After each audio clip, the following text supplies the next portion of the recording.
Buongiorno, ben ritrovati. Venerdì 26 febbraio inizia una nuova lunga diretta di Antenna 3 con tante notizie, tante storie da raccontare, servizi che manderemo in onda e poi ovviamente tanti collegamenti Skype. Oggi è una giornata importante, la diretta, il punto stampa, così come siamo abituati a conoscerlo, del presidente Luca Zaia non sarà più dall'unità di crisi di Marghera, ma sarà dal veneziano Palazzo Balbi, perché oggi verranno presentati i nuovi direttori generali della sanità veneta. Ci saranno delle conferme e ci saranno delle sorprese, quindi alle 12:30 l'appuntamento è con la presentazione dei nuovi direttori generali e ovviamente il punto sulla situazione dei contagi. Oggi è una giornata importante anche perché potrebbe cambiare il colore di molte regioni d'Italia. Ci sono 6 regioni in tutta Italia che rischiano di tornare ad essere arancioni e quindi con tutti i limiti che questa colorazione comporta, tra queste la Lombardia, la Campania, l'Emilia Romagna, la Basilicata e ancora il Lazio, mentre già il Piemonte è diventato arancione. Il nostro Veneto come sta? Per ora il contagio non sta galoppando come in altri luoghi d'Italia, però ci sono alcune province, come ad esempio quella della Marca Trevigiana, dove l'RT ha già superato l'1. Noi abbiamo fatto il punto ieri con il direttore generale della Marca Trevigiana, Francesco Benazzi, che ha anche parlato del focolaio scoppiato nella scuola di Faradissoligo e ha spiegato come la nascita del focolaio sia avvenuta, quindi le cause siano deputabili ad una festa abusiva di carnevale che è stata organizzata, e poi ha puntato il dito contro alcuni genitori che hanno rifiutato di far fare il tampone ai loro figli. Partiamo da qui per poi collegarci subito con Dania Sartorato, FIPE Confcommercio, per commentare la nuova stretta che almeno fino a dopo Pasqua verrà imposta su bar, ristoranti e locali. Ma partiamo dai contagi. E la verità è che la cosa che stona è che mi risulta che non vogliono fare il tampone, però dopo qualche genitore ha pensato bene, ed ecco poi la fonte del contagio, di far fare ai propri figli una festa di carnevale, ovviamente non in classe, a casa di qualcuno, a organizzare questa festa, e da là è partito il focolaio. Una festa di carnevale solo apparentemente innocua è all'origine del focolaio che si è sviluppato alle elementari Ancillotto di Soligo e che da giorni sta tenendo con il fiato sospeso un'intera comunità. E questo mentre i numeri del contagio si aggiornano con 2 nuove positività tra il personale scolastico, in totale quindi 20 alunni e 4 insegnanti su 140 tamponi, 15 poi bambini che a Soligo non hanno potuto effettuare il tampone a causa del rifiuto da parte dei genitori. E in questo caso qua chiaramente abbiamo dovuto mettere anche in quarantena le famiglie, perché non possiamo permetterci che possa chiaramente uno dei familiari magari che risulta positivo perché il ragazzo non ha voluto fare il tampone, che poi possa questo essere strumento di ulteriori cluster. In tutto questo c'è però una notizia confortante. Non ho segnali dal dottor Rigoli che ci sia assolutamente la variante inglese. Ma il fronte scolastico più in generale a preoccupare la direzione dell'ULSS 2, 78 le classi con provvedimenti in atto in tutta la Marca, 32 in quarantena e 46 in monitoraggio, il trend in crescita e lo si vede dal famigerato R-Conti. Evidentemente causa certi comportamenti, l'R con T, che è l'indice che fa capire quanto importante sia averlo basso per non avere contagi, è passato dallo 0,6 di esattamente 20 giorni fa, oggi siamo all'1,03, quindi significa che sta crescendo in modo importante.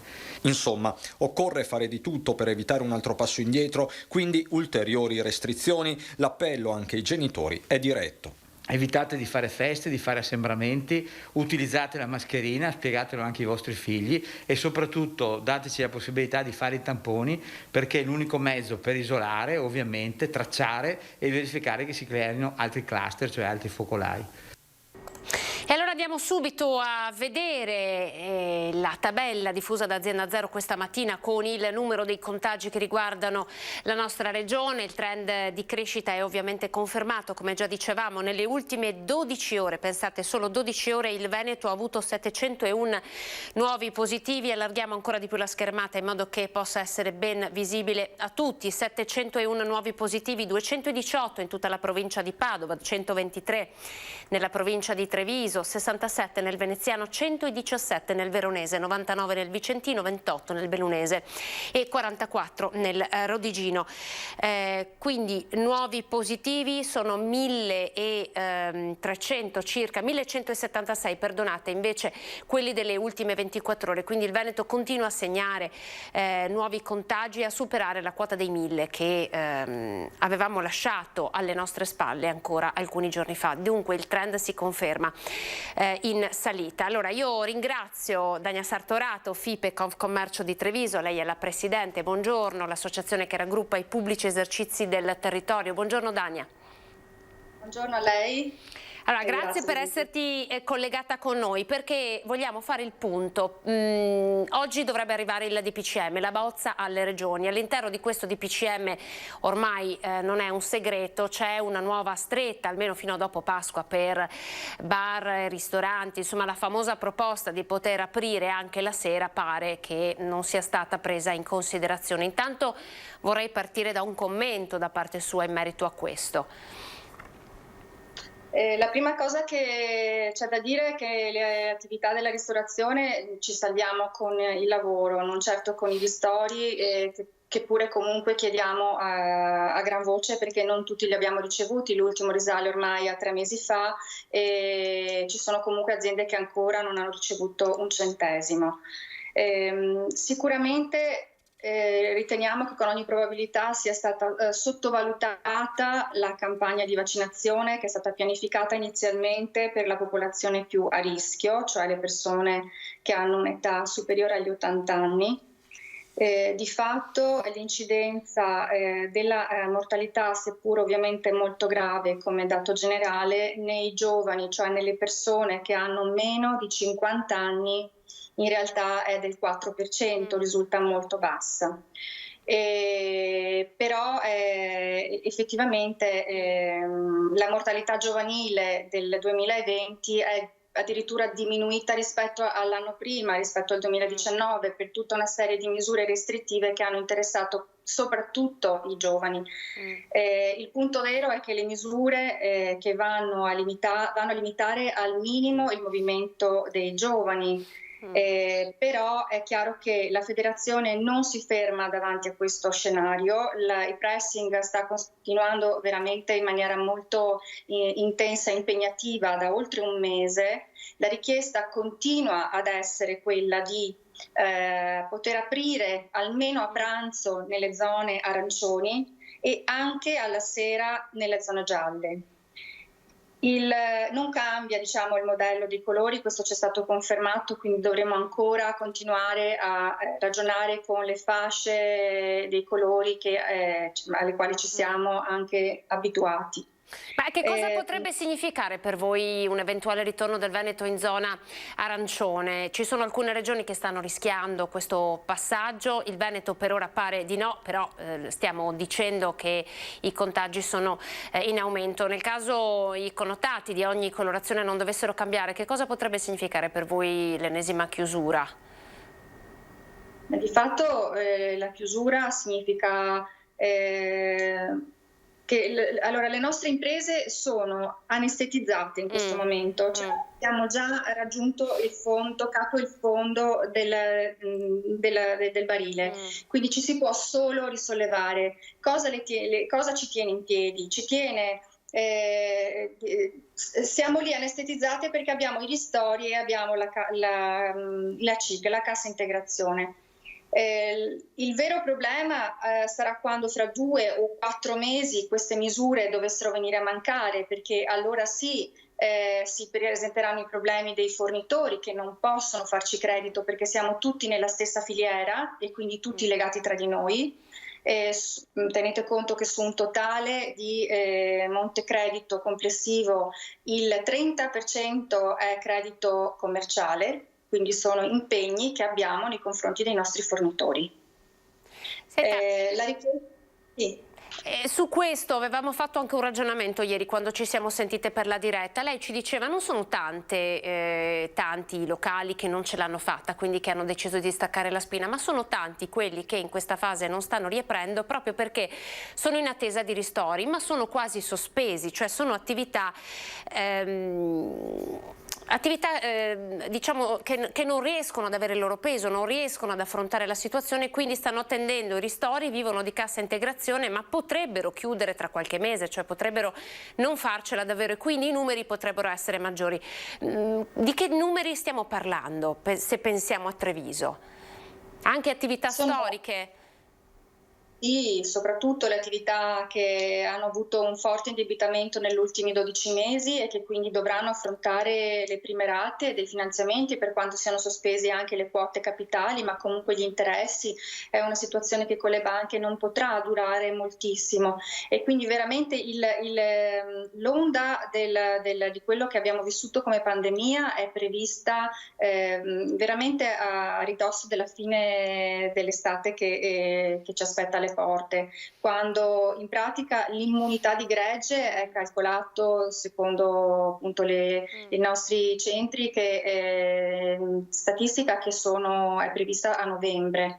Quindi la campagna vaccinale deve assolutamente andare via veloce, spedita, perché questo consentirà veramente al virus di potenziarsi. E non intendiamo fare marcia indietro sulla questione delle aperture anche alla sera, ma per una questione che è quella che in realtà accomodando le persone probabilmente sedute anche nei dehors o nei giardini, ormai la temperatura lo consente, favorisce appunto un controllo delle persone altrimenti per strada, in piedi, con situazioni che sono di fatto più rischiose di quello che è il rischio seduti a un ristorante, dove comunque la mascherina si può togliere solo nel momento in cui si consuma, e comunque seduti non più di 4 e comunque distanziati. Ecco, su questo avevamo ottenuto già un mese fa dall'allora ministro Patuanelli delle indicazioni dai report del CTS, anche in forma scritta. Il risultato che i locali più ampi, più spaziosi, con il servizio al tavolo, e qui ne abbiamo tanti in provincia di Treviso, soprattutto appena usciamo dal centro storico, andando verso le colline o verso le spiagge, ci sono locali storici, come lei appunto diceva, che sono molto ampi e garantirebbero tranquillamente la totale sicurezza del consumo dei clienti. E questo però, anche appunto questa cosa in forma scritta, è stata superata dalla caduta del governo, che si è insediato nuovamente poi da una settimana, e in questi 3 giorni appena trascorsi come federazione abbiamo incontrato il ministro Garavaglia, il nuovo ministro Giorgetto e più una serie di senatori, per cui il pressing sta continuando in questa direzione, perché è l'unica che può mantenere la sopravvivenza delle imprese. Noi, ripeto, ci salviamo col lavoro. Come le sembra che questi ministri stiano accogliendo le vostre richieste? Noi stiamo vedendo in questi giorni un botta e risposta all'interno della maggioranza di governo tra Lega Nord con Salvini che dice basta, bisogna aprire palestre, locali e ristoranti, e un Partito Democratico con Zingaretti che dice fermi tutti. Vediamo un po' di capire qual è la linea Draghi. Sicuramente una tensione all'interno del nuovo esecutivo che non fa bene nemmeno a voi e al vostro lavoro, ma visto che avete avuto questa interlocuzione con i ministri, quale vi sembra sia la loro posizione? Si è parlato di un superamento comunque della colorazione delle regioni. Sì, si è parlato di aperture. Quello che noi praticamente si chiede è di far aprire a piccoli pezzi, anche in considerazione dei numeri che proprio localmente, non solo una regione nel suo complesso, ma magari le aree che sono di più criticità possono subire delle limitazioni provvisorie, ma non così in maniera molto omogenea per territori vasti, perché di fatto il virus si comporta in maniera diversa, e lo abbiamo visto. A Parra di Soligo ci sono stati molti casi, quindi Treviso ha i casi in aumento, ma non è tutta la città, sono dei comuni che hanno subito le conseguenze di comportamenti che purtroppo sono stati rischio di contagio. Quello che vorrei ricordare in questa circostanza è che per le nostre attività è possibile, comunque per chi non avesse ottenuto ristori o avesse avuto delle difformità nell'ottenimento dell'accredito in conto corrente da parte dell'Agenzia delle Entrate, è disponibile un modulo nei nostri uffici che comunque stiamo girando via chat, email, in tutte le modalità, per poter entro l'8 marzo riscrivere all'Agenzia delle Entrate con sollecito della pratica dei ristori rispetto alla propria partita IVA e ai propri cali di fatturato. Come siamo messi con i ristori? Come siamo messi?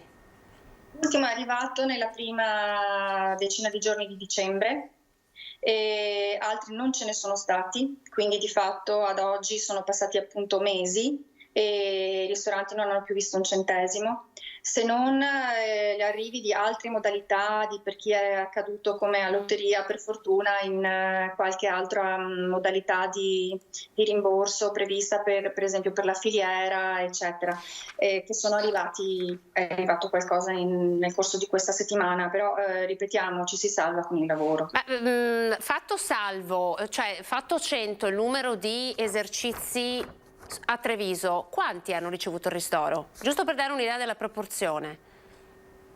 È una buona percentuale, ecco. Sono sopra l'80% quelli che hanno già incassato magari non tutte le tranche, che sono state 3 nel 2020, ripeto neanche una ancora ad oggi, però per il 21, però sono cifre veramente ridicole, certo. Cioè stiamo parlando di cifre che sono proprio quel contentino giusto per dire che è stato dato qualcosa, però non hanno nessuna proporzione con quello che è stato reale calo del lavoro e i danni subiti. Ovviamente gli affitti corrono, anche quello è un tema molto sentito, sul quale abbiamo dibattuto parecchio anche in questi giorni, perché gli affitti commerciali di fatto hanno subito nel mercato immobiliare un calo del 30% e chiediamo che debba corrispondere un altrettanto calo dell'importo degli affitti per le attività di ristorazione, evidentemente.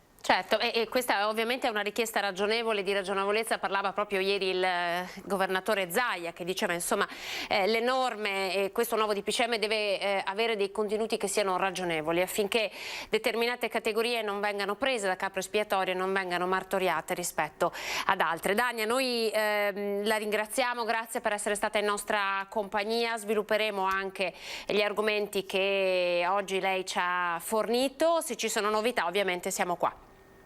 Grazie a voi e buon lavoro. Grazie Dania Startoratto, FIP e Confcommercio di Treviso. Vi do alcune notizie di cronaca. La prima ci porta nel Vicentino perché sono riprese questa mattina intorno alle 6:30 le ricerche di Gianfranca Tassan, 75 anni, abitante a Recoaro Terme, è uscita ieri mattina dalla propria abitazione e mai più rientrata. Ha scattato l'allarme nel pomeriggio, 25 soccorritori appartenenti alle stazioni del soccorso alpino dell'11ª delegazione Prealpi Venete si sono distribuiti nelle aree loro affidate da perlustrare assieme a vigili del fuoco e carabinieri. Posto il campo base e i campi da tennis, sono state verificate le zone collinari e di media montagna attorno all'abitazione. Anche le sponde del torrente Agno sono state percorse per circa 3 chilometri, così come sono stati controllati dirupi e salti di roccia. Attualmente sono presenti una cinquantina di persone tra soccorso alpino, vigili del fuoco e protezione civile. Gianfranca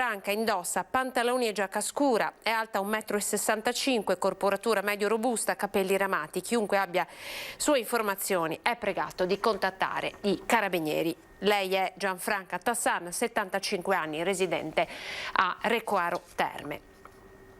E questa è la prima notizia di cronaca, ne abbiamo un'altra con un'operazione della Guardia di Finanza, sequestro preventivo di denaro e macchinari tessili per oltre 340.000 euro è stato effettuato dalla Finanza di Vicenza su disposizione del GIP nei confronti di 3 cittadini cinesi e a capo di altrettante ditte. Sono accusati di non aver dichiarato al fisco 720.000 euro di introiti e di non aver versato 153.000 euro di IVA. Le indagini delle Fiamme Gialle riguardano 3 aziende individuali che operano nel settore della lavorazione di prodotti tessili per conto terzi. Andiamo in pubblicità, pochi secondi, e poi parliamo di smart working, che ancora di fatto non è stato regolamentato, ma con il quale dovremo avere a che fare, imparare a convivere ancora per una buona parte della nostra vita. Tra poco. 12:21, buongiorno, ben ritrovati sempre in diretta con l'informazione regionale di Antenna 3 Nord-Est. Allora io do il benvenuto e la ringrazio per essere dei nostri a Patrizia Manca, segretario generale della Fisascat CISL, con il quale vogliamo affrontare il grande tema dello smart working. Buongiorno Patrizia. Buongiorno a lei e a tutti i telespettatori, grazie per l'invito. Allora, vogliamo parlare di smart working perché dobbiamo convivere con questa nuova modalità di lavoro agile, però un lavoro agile che ancora non è stato ben definito, e così chi si ritrova a casa proprio per le norme anticontagio spesso si ritrova a dover essere connesso e reperibile oltre l'orario di lavoro, quindi molte ore in più rispetto a quello che poi il suo contratto di lavoro di fatto richiede. Allora, che cosa possiamo dire dello smart working e quindi anche che cosa possiamo spiegare a chi in questo momento lavora con questa nuova modalità e dovrebbe conoscere? Allora, intanto è opportuno dire che lavorare da remoto non è lavorare in smart working. Lavorare fuori dall'ufficio non è la stessa cosa che dire si lavora in smart working, perché lo smart working è una concezione diversa del modo di concepire il lavoro. L'ufficio diventa un luogo di incontro, le tecnologie devono facilitare la collaborazione, pertanto devono garantire massima flessibilità e mobilità. In modo particolare, quando si lavora in smart working c'è l'autonomia, c'è il lavoratore che autonomamente definisce quali sono gli orari di lavoro sulla base di un progetto che ha condiviso con la direzione aziendale. Questo è lo smart working, per cui è necessario che ci siano 3 caratteristiche particolari: la fiducia, la responsabilità e la focalizzazione sugli obiettivi, sui risultati. Oggi si sta utilizzando il lavoro da remoto con delle indicazioni che sono ancora rigide rispetto a quando si lavorava in ufficio. Devo anche dire comunque che questa è un'opportunità per tanti lavoratori e lavoratrici in modo particolare. Lo dico perché anche nel mio settore, che seguo gli studi professionali, ha rappresentato un'opportunità di proseguire l'attività lavorativa e dare delle garanzie all'organizzazione aziendale. A lei risulta che questo tipo di contrattazione nella definizione e gestione del lavoro da casa sia stata fatta? Allora, nel 2017 si parlava, c'è stata una prima decreto sull'utilizzo dello smart working. Nel periodo della pandemia naturalmente si può utilizzare lo smart working senza nessun tipo di regolamento e neanche di accettazione da parte del lavoratore e dell'azienda, perché l'obiettivo era evitare il contagio, salvaguardare la salute e sicurezza. Noi siamo d'accordo che attraverso la contrattazione bisogna stabilire alcuni principi fondamentali, che sono il diritto alla disconnessione, perché oggi il vero problema è che quando si lavora da casa siamo presi dalla esigenza di conseguire magari quel determinato risultato e facciamo fatica a fermarci. Questa è una delle prime criticità che è stata messa in evidenza da tanti lavoratori e lavoratrici in modo particolare. Senta, c'è un altro tema che è legato un po' alla strumentazione. Quando noi lavoriamo da casa utilizziamo la nostra connessione, utilizziamo il nostro computer. Anche in questo caso c'è una falla nel sistema delle norme. Secondo lei dovrebbe essere normato maggiormente questo passaggio che di fatto ci fa lavorare da casa ma con i nostri strumenti? Guardi, io credo che attraverso la contrattazione si possa definire come utilizzare questi strumenti e salvaguardare la salute e sicurezza dei lavoratori. In alcuni accordi, ma che anche io ho sottoscritto con qualche studio professionale, anche prima dello scoppio della pandemia, avevamo stabilito i momenti della disconnessione e anche l'utilizzo degli strumenti adatti per salvaguardare la loro salute salute e sicurezza, quindi dal PC, dall'utilizzo delle cuffie o anche altri strumenti adatti sempre a preservare la salute del lavoratore. Credo che questo possa essere un argomento che nella contrattazione, soprattutto magari dalla contrattazione nazionale, ma anche nella contrattazione aziendale, possa essere un argomento sviluppato tra le organizzazioni sindacali e la parte datoriale. Senta, Proprio Patrizia, nell'interesse di entrambi, perché la responsabilità ricade proprio, la responsabilità della salute e sicurezza dei lavoratori è sempre in capo al datore di lavoro. Quindi questo è un argomento che attraverso la contrattazione insieme possiamo riuscire a definire e a regolamentare. senta, secondo lei c'è un vuoto normativo? Ad esempio, io so che in Francia lo smart working è molto più regolamentato, il diritto alla disconnessione esiste. Lei ritiene che ci siano dei paesi europei che sono più avanti di noi in questo senso? Allora, lo smart working, come abbiamo detto, deve essere, tra virgolette, flessibile e quindi si può adattare a vari settori, perché se faccio l'esempio dei settori che seguo, il settore dei terziari, è diverso prevedere lo smart working per chi lavora all'interno dell'ufficio e va un giorno alla settimana in ufficio e poi il resto lavora a casa, ma lavora come front office o back office.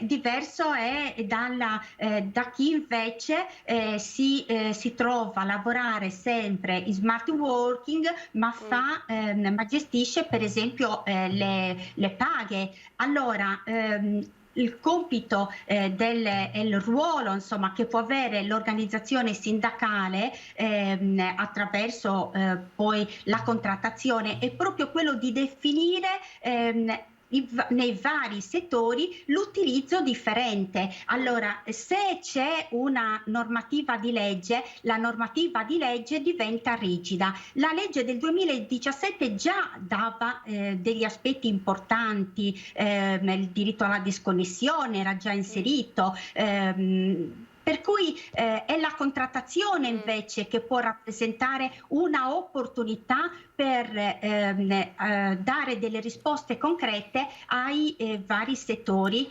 che i lavoratori si trovano a utilizzare. Quindi lei giustamente dice un'unica norma rischia di omologare i lavoratori e metterli tutti sullo stesso piano, quando in realtà questo non può avvenire, quindi lo strumento della contrattazione ci permette di gestire caso per caso e quindi di rispettare davvero i diritti dei lavoratori, è corretto?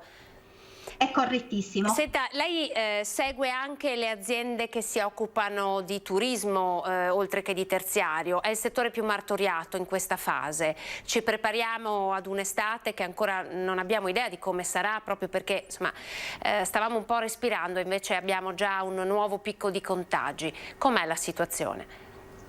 Purtroppo devo dire che la situazione nel settore del turismo è comunque preoccupante. Io seguo anche il settore della zona di Belluno. Oggi siamo molto preoccupati perché tutti i lavoratori che avevano l'opportunità di lavorare nel periodo della stagione invernale, questa stagione è completamente saltata. Ci troviamo con lavoratori e lavoratrici che non hanno più neanche la possibilità di avere né un ammortizzatore sociale e tantomeno avere la disoccupazione. La situazione veramente, se non riparte, per noi e per i lavoratori che rappresentiamo può essere drammatica, perché soprattutto nel settore turistico abbiamo anche tante donne che hanno la possibilità di lavorare attraverso la stagionalità e quindi conciliare tempi di vita e di lavoro, e che invece purtroppo oggi si ritrovano a casa e che non hanno neanche l'opportunità di avere una fonte di reddito. Cosa si augura, quale si augura possa essere una delle prime mosse di questo nuovo governo per queste persone, per queste famiglie? Intanto, soprattutto per i lavoratori stagionali, per noi sarebbe importante che decidessero l'ampliamento della NASPI anche per loro, in modo tale da avere la copertura per questi mesi che non sono riusciti a partire con il loro lavoro stagionale. Basterebbe proprio un allungamento della NASPI, giusto per dare una risposta concreta anche a questi lavoratori, che attualmente purtroppo non c'è. Grazie Patrizia per essere stata in nostra compagnia e per averci anche aiutato a focalizzare un po' di più che cos'è questo lavoro agile con il quale noi dovremo convivere probabilmente ancora per un po', ma lei ci ha anche suggerito che ci sono degli aspetti molto positivi, no, nello smart working, cioè che quindi non deve essere accolto solo come una privazione della propria normalità, della propria routine, ma anche come l'opportunità di poter intanto evitare il contagio, ma anche gestire magari meglio i tempi di una famiglia, soprattutto per una donna, giusto? Giustissimo, riuscire così a conciliare tempi di vita e di lavoro. Grazie Patrizia, Manca, segretario generale Fisascat CISL, grazie, arrivederci. Grazie e buon lavoro. Buon lavoro a lei. Allora, noi siamo in attesa di collegarci con Palazzo Balbi, abbiamo la nostra Ilaria Marchiori e Sandro Ponchio lì, vediamo se dalla regia riusciamo a far vedere, eccola là, sì, Palazzo Balbi. Tra pochissimo arriverà il presidente Zaia con il foglio in cui saranno elencati i nomi e cognomi dei nuovi direttori generali della sanità del Veneto. Ma visto che stiamo parlando di lavoro, vi faccio vedere il servizio realizzato ieri dalla nostra redazione di Belluno, che parla della situazione dell'Ideal Standard, un altro grande polo produttivo del bellunese in difficoltà. Su questo ieri ha preso una dura posizione l'assessore regionale Elena Donazzan. I noti vengono al pettine per ACC e Ideal Standard, due realtà strategicamente rilevanti per i settori di competenza. La situazione si sta facendo pesante. L'assessore regionale al lavoro Elena Donazzan non fa sconti. Nodi che vengono al pettine di una situazione che però ha una matrice dietro, è quella di una mancanza di politiche industriali dell'Italia per l'Italia. Il caso Ideal Standard sta sul tavolo regionale da 15 anni ed è seguito di concerto con il sindacato. Urge la presentazione di un piano industriale che l'azienda continua a nascondere mentre sposta pezzi di produzione all'estero. Quest'ultimo momento vede una preoccupazione forte che è condivisa da noi, da parte del sindacato con cui ovviamente sono in pieno contatto, perché alle parole rassicuranti di Ideal Standard non stiamo vedendo i fatti. Chiediamo che il Ministero dello Sviluppo Economico ci convochi urgentemente. Noi vogliamo che Ideal Standard si prenda degli impegni, li onori siano vincolanti. E intanto domani per i lavoratori dello stabilimento di Trechiana sarà sciopero, il primo di una lunga serie proclamata dai sindacati dopo le drammatiche assemblee di ieri. Al Mise, dove da pochi giorni si è insediato il neo ministro Giancarlo Giorgetti, è arrivata la lettera appello che il sindaco di Borgo Valbelluna e il presidente della provincia hanno scritto per ACC. Insieme si può fare di più e meglio, dice Donazzan. Però questo insieme ha bisogno di un Ministero dello Sviluppo Economico presente, che risponda, e noi non abbiamo il privilegio del tempo. Oggi ACC è legata ad una scadenza che è quella della finanza. C'è lavoro, perché Castro è riuscito a mantenere i rapporti con i clienti, che sono la cosa più importante. Ci sono le commesse, ma dall'altra parte abbiamo esaurito le forze finanziarie. Dico abbiamo, perché ACC è la nostra fabbrica. Severo il giudizio dell'assessore regionale al lavoro sul tempo perso in questi anni dal governo italiano. La domanda è: dov'è l'Italia? Cioè, dov'è il governo italiano? Oltre a trovare le soluzioni vincolanti presso il Mise, il governo italiano deve avere la forza di portare l'interesse nazionale sui tavoli europei.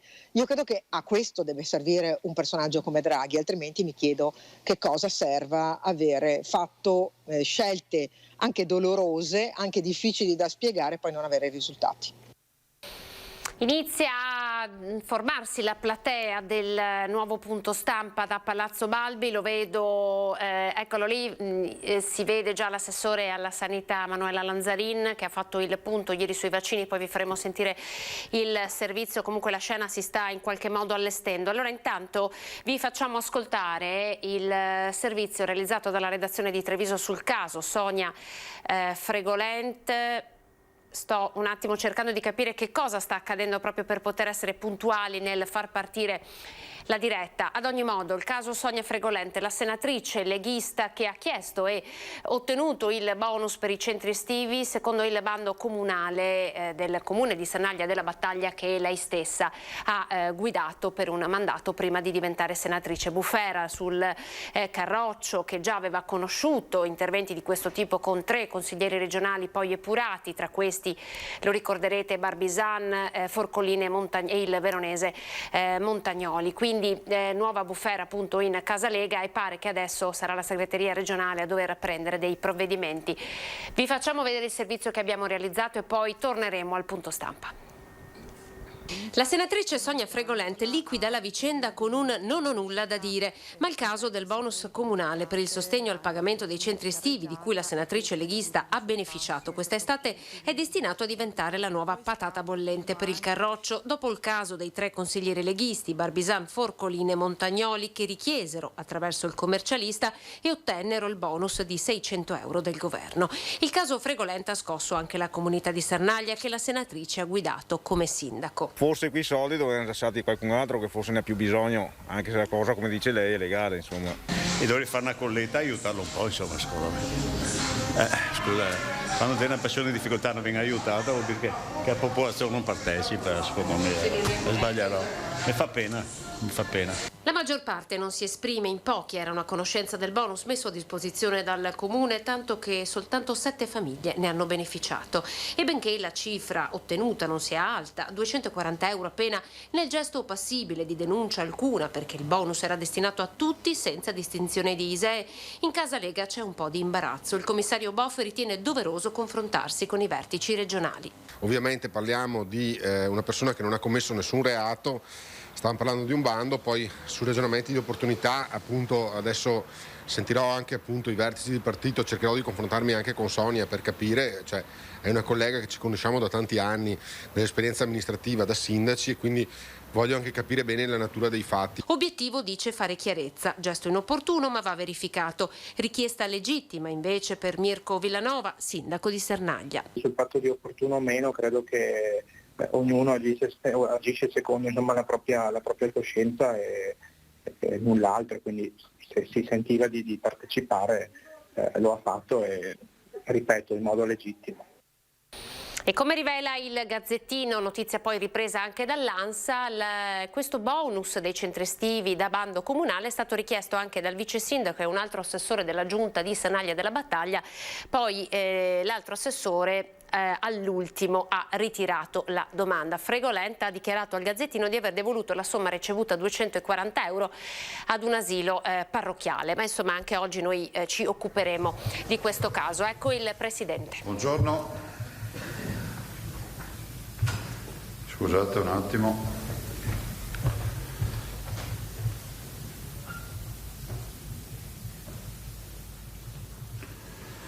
Sì, grazie, buongiorno a tutti, scusate un attimo di ritardo. Oggi abbiamo 2 cose, una prima che è una consuetudine che è il bollettino, che è giusto non dimenticare, e poi mi metterei...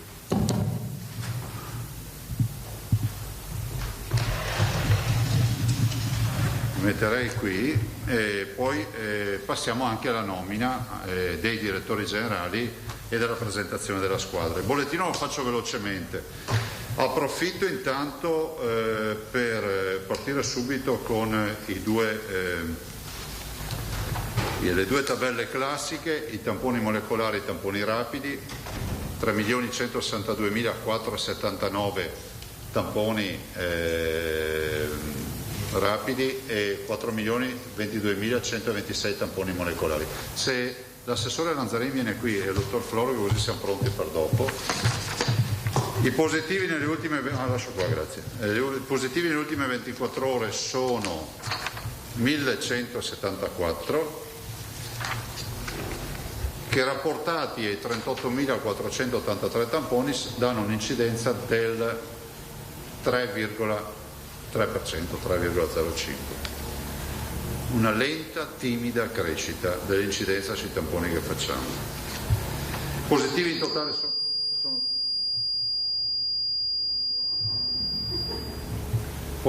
totale sono 331.451 dall'inizio. I positivi oggi sono 23.439. Vi faccio notare che è il primo giorno che aumenta.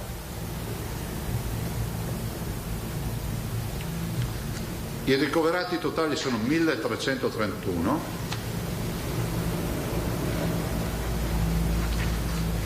dei quali 134 in terapia intensiva e numero invariato, e per fortuna continua a calare, quindi siamo al 55esimo giorno, 1.197 in area non critica, meno 20. Totale dei decessi più 23, 9.814, dimessi 15.912. Ne approfitto anche per fare gli auguri a due signore che vaccineremo velocissimamente, alla signora Gemma Furlan di 100 anni di Codogné, che è quasi la mia paesana, e Gemma Furlan, la signora Furlan, Gemma Furlan di 100 anni di Codogné, e la signora Dorina D'Este di 101 anni di Marcon, e quindi facciamo gli auguri a entrambe le signore. Detto questo, riportiamo tutto qua. Allora, siamo pronti per se abbassate un po' il microfono, forse adesso è il caso, sì, grazie, perché siamo più vicini. Siamo pronti per la presentazione ovviamente della nuova squadra. Vi devo dire che è un impegno non facile, ci ha visto impegnati il sottoscritto, l'assessore, il dottor Flor. Avevamo 101 candidati, se non ricordo male. Vi ricordo che il tutto lo si fa con un bando, un avviso, dopodiché ci sono le acquisizioni di disponibilità, bisogna che i direttori siano iscritti a un albo nazionale, insomma c'è tutta una procedura che poi, se voleste averne contezza, vediamo di fare in modo anche di farvi una scheda di come procede la nomina. È stata fatta una selezione, sono state fatte valutati i curricula, sono state valutate le storie personali e ne è venuta fuori una squadra. E la squadra è una squadra, a mio avviso, che ha assolutamente le prerogative a fare un bel lavoro. Vedrete che ci sono tanti medici, quindi tante professioni mediche, vedete che ci sono delle riconferme, dei debuttanti, e avrete modo anche di verificare, insomma, che poi nella presentazione ve li presentiamo, e ognuno di loro ha delle caratteristiche che abbiamo considerato utili per il contesto, per le problematiche e per l'idea di sviluppo che vogliamo dare alla singola ULSS. Adesso io approfitterei per chiamarlo qui uno ad uno, magari la procedura potremmo fare che prima li chiamo, li presento tutti, poi facciamo una firma a seguire. Allora, chiamo qui innanzitutto per la ULSS 1 Dolomiti la dottoressa Maria Grazia Carraro. Prego dottoressa, raccogliamo un applauso, che è anche emozionata. È inutile che vi dica che la dottoressa Carraro è stata direttore sanitario nella Veneto Orientale, è stata direttore sanitario all'azienda ULSET di Pieve di Soligo, è stata anche direttore medico presso l'ospedale sempre in azienda 7 di Pieve di Soligo, e si è occupata anche volontariamente di ORAS e quindi di tutto vi ricordo di quell'azienda che era pubblico-privata, adesso è tutto pubblica, che è la nostra ospedale di riabilitazione, per capirci, è uno dei presidi più importanti a livello nazionale per attrattività. A lei abbiamo affidato questo incarico di direttore generale dell'ULSS 1 Dolomiti, e a lei affidiamo un compito, sicuramente impegnativo, che non è solo quello della salute dei cittadini della provincia di Belluno, che è già un compito sublime e elevato, ma anche quello di far pensare a tutti voi che lei sarà la donna delle Olimpiadi. perché come le dico sempre io, tu non sai mai chi potrebbe aver bisogno della salinità nel momento in cui ci saranno le Olimpiadi, e ti faccio pensare che come si può dire, il mondo Olimpiadi ha sicuramente una movimentazione di cittadini paurosa dal mondo. Quindi un privato che abbiamo su Cortina, sul quale portare avanti, diciamo, l'operazione che è stata fatta, e poi il tema delle Olimpiadi, il dialogo nei territori, il Feltrino, l'Agordino, il Comelico, insomma tutte le valli, Belluno, Feltre, gli ospedali, insomma Pieve di Cadore. Adesso avrò dimenticato qualcuno, farà una crack section sicuramente, però quindi grazie e buon lavoro. Grazie. Poi passiamo, resta pure qui, guarda, grazie. Alla US 2 Marca Trevigiana, una riconferma, il dottor Francesco Benazzi, eccolo qua, lo salutiamo, un applauso. Il dottor Benazzi ha l'esperienza, le conoscete, ne cito quelle delle ultime esperienze. È stato direttore a Treviso, quindi alla US di Trevigiana, della Marca Trevigiana, negli ultimi 5 anni. Prima era ovviamente a Padova, voi sapete che ha fatto la territoriale su Padova, il Campo San Piero, e poi altre esperienze, direttore di distretto, insomma tutte le esperienze personali che ha. Treviso si ritrova davanti un primo anno accademico iniziato, e quindi 5 anni di università, 6 anni di università, si trova davanti un ospedale che diventa un ospedale universitario che ormai è in fase di conclusiva, con 1000 posti letto ad alta specializzazione, ha un territorio importante e complesso, con città nelle quali ci sono anche, come si può dire, come potremmo definirle, delle compartecipazioni sanitarie. Pensate a Castelfranco con lo IOV, piuttosto che all'Oras di Motta di Livenza, e quindi tutto il tema riabilitativo, e poi comunque delle grandi città come Montebelluna, Treviso, Conegliano, che hanno una tradizione sanitaria che storicamente è sempre stata di qualità, e speriamo che ce la restituisca alla fine ancora più di qualità. E quindi buon lavoro anche al dottor Benazzi. Alla 3 la Serenissima, perché quindi avete capito che la 3 è Serenissima, anzi facciamo un'altra roba, scusatemi un attimo, così la capite meglio la battuta.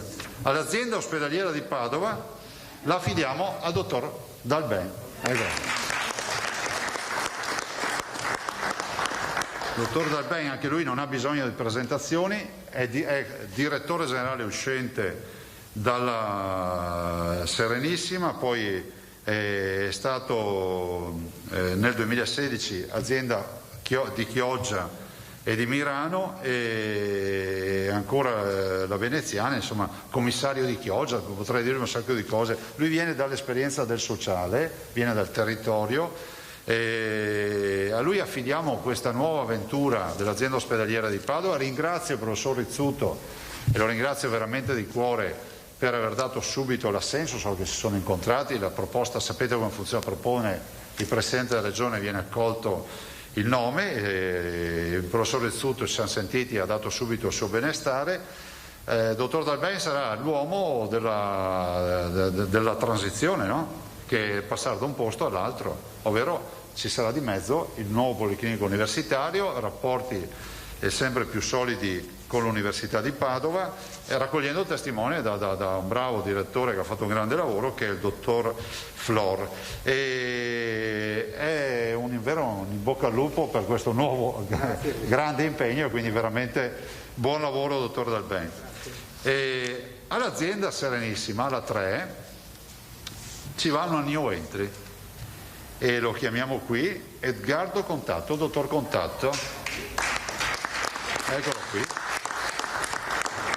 Alla fine, quando avrete visto Contatto con una T solo, Edgardo Contatto, quando avrete visto la squadra completa direte che è venuta fuori come se, ed io cito sempre la pietà di Michelangelo, stavolta penso di aver tolto veramente tutto il marmo in più. E Edgardo Contatto è stato, oltre che direttore sanitario uscente di questa US della Polesana, quindi della Polesana, è stato anche direttore operativo dell'area vasta Emilia Centrale presso l'US di Ferrara. Ha esperienze variegate, diciamo, del mondo della sanità, è un medico, E, fra l'altro c'è un piccolo aneddoto, parlando, perché poi io faccio i colloqui, parlo di tutto nei colloqui, a un certo punto ha fatto l'errore di dirmi ma io sono figlio di contadini, che è un merito oltretutto, è un grande merito. E io ho detto basta, qua magari mi dice così, allora gli ho detto a bruciapelo, ho detto dimmi come si fa nascere un vitello. Cioè, mi ha stupito. Lo fa? E se considerate che è andato nel pratico, spiegandolo bene, direi che insomma è un uomo che conosce la vita, e questo veramente, e penso che sia anche, lui come moltissimi dei nominati, insomma, rappresentano anche, poi ci sarà un nominato in particolare che dove voglio sottolineare questo, un incaricato, non nominato, dove un percorso di vita arriva, l'esempio di tutti, però insomma c'è anche qualche aspetto da sottolineare, insomma, no? Di questo popolo che cresce, che non conosce le lauree, non conosce magari poca scolarizzazione, quello che è, insomma, tutti abbiamo queste origini, e poi si arriva insomma ad avere un figlio medico che riesce anche ad avere una responsabilità così grossa, dottor Contatto dell'ULSS veneziana, e quindi te la affidiamo veramente con cura, perché è stata tenuta con cura fino adesso. Eccolo qua. Anzi no, aspetta perché sono come in casino. All'ULSS 7 Pedemontana, no, ho saltato apposta perché se no non libero il posto, no. Alla 7 della Pedemontana ci va il dottor Carlo Bramezza. Eccolo qua. Va in un ULSS che è un ULSS, si deve essere scritto è un ULSS che è un ULSS, che ha senso di esistere. Dottor Bramezza ha già un ospedale pronto da inaugurare, che è Asiago, finito. Ce n'è un altro che è una perla, che è Sant'Orso, che è nuovo, che è da elettrizzare in senso pulito, perché poi qua bisogna stare attenti. Voi sapete, ve l'ho detto, Benny Hills e Mr. Bean ha detto che non fa più satira, per ogni parola che dice c'è qualcuno che fa un comitato contro. Adesso elettrizzare intendevo dire dare un po' di effervescenza, perché noi crediamo in questa ULSS. E poi c'è Bassano che completa il territorio, quindi veramente al dottor Bramezza un in bocca al lupo, ha fatto un ottimo lavoro nella sua ULSS di provenienza, che è quella ovviamente del Veneto orientale. Fra l'altro lui è stato anche direttore generale oltretutto su San Donà a suo tempo, è stato poi anche direttore di casa di riposo a Villorba. Ha un profilo amministrativo, lui è laureato in giurisprudenza, però ha dimostrato, pur non essendo medico, di aver saputo integrare e gestire i fattori della produzione. Lo dico perché in Pedemontana ci aspettiamo un ottimo lavoro, quindi in bocca al lupo e buon lavoro. In Veneto orientale chi ci va? Dottor Mauro Filippi. Eccolo qui. Il dottor Mauro Filippi ha una storia particolare di studente lavoratore, cioè 4 giorni a lavorare, 3 all'università, ed è un rappresentante, la punta di diamante di quello che sono le professioni sanitarie. Lui è laureato nelle professioni sanitarie, scienze infermieristiche, e penso che sia il primo direttore generale d'Italia laureato in scienze infermieristiche. Vogliamo dare un segnale anche a chi... facciamole un applauso.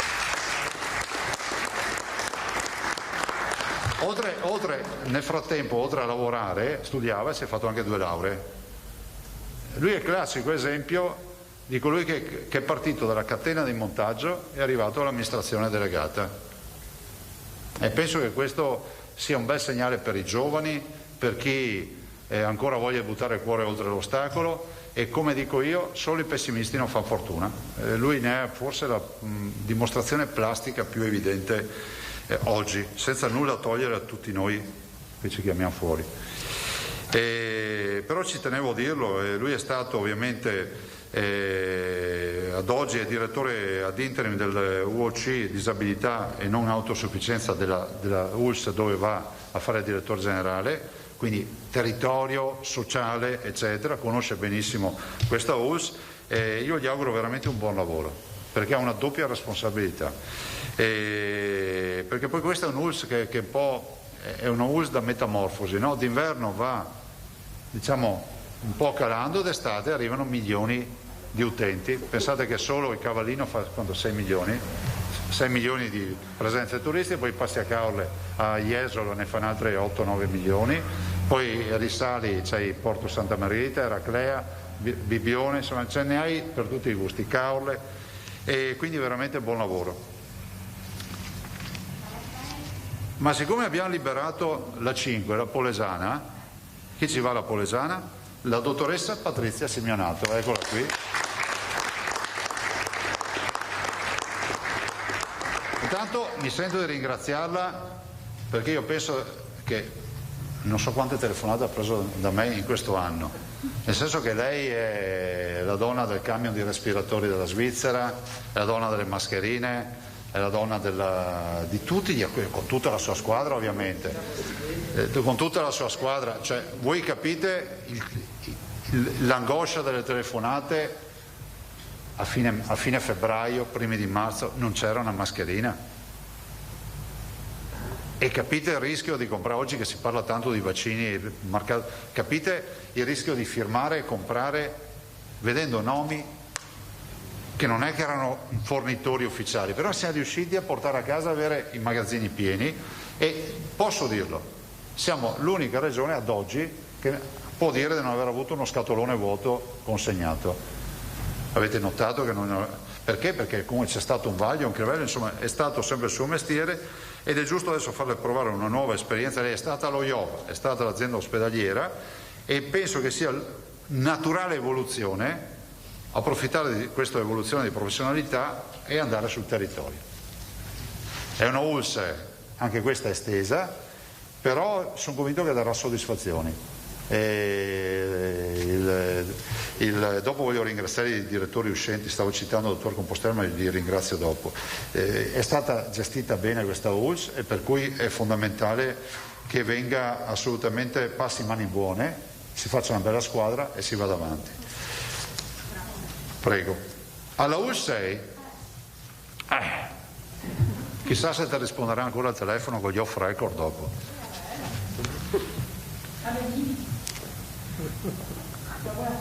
Io ti ho detto ieri che tu con le figurine panini non hai tanta dimestichezza.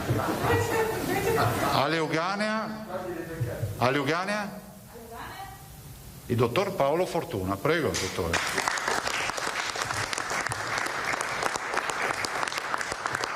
Mi sa che il tuo direttore non te le fa fare più le figurine panini il prossimo giro.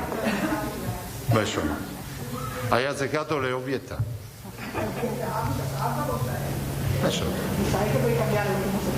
Allora, io ringrazio il dottor Fortuna. Chi è il dottor Fortuna? È il direttore dei servizi sociosanitari della stessa azienda che va a governare. Significa uomo che conosce il territorio, che ha rapporti con i sindaci, che conosce l'apprensione sociale dei problemi. A lui affidiamo questo nuovo compito. E lui è stato anche, ovviamente ha lavorato in Friuli Venezia Giulia, responsabile distretto a Codroipo in Friuli Venezia Giulia, è stato anche responsabile dell'UOS adulti e anziani della Berica, quindi ha un'esperienza anche nei nostri territori. È medico, ovviamente io mi sono dimenticato di dire i medici, ma comunque lo sapete, insomma. La dottoressa Simeonato è laureata in scienze politiche, medicina, scienze infermieristiche, giurisprudenza e medicina. E quindi buon lavoro, ve lo dico adesso per non ripeterlo dopo. Abbiamo fatto questa scelta ragionando in binomi, azienda ospedaliera, territorio, sia per Padova che per Verona, chiedendo al massimo, investendo al massimo sul dialogo tra il territorio e le aziende ospedaliere, sia sulla Scaligera, sia rispetto alla Scaligera sull'azienda ospedaliera di Verona, che sull'azienda ospedaliera di Padova rispetto a Leuganea. Buon lavoro. Alla Berica, che ci va? Che figurina mi hai messo te? Allora alla Berica ci va la dottoressa Maria Giuseppina Bonavina, eccola qui.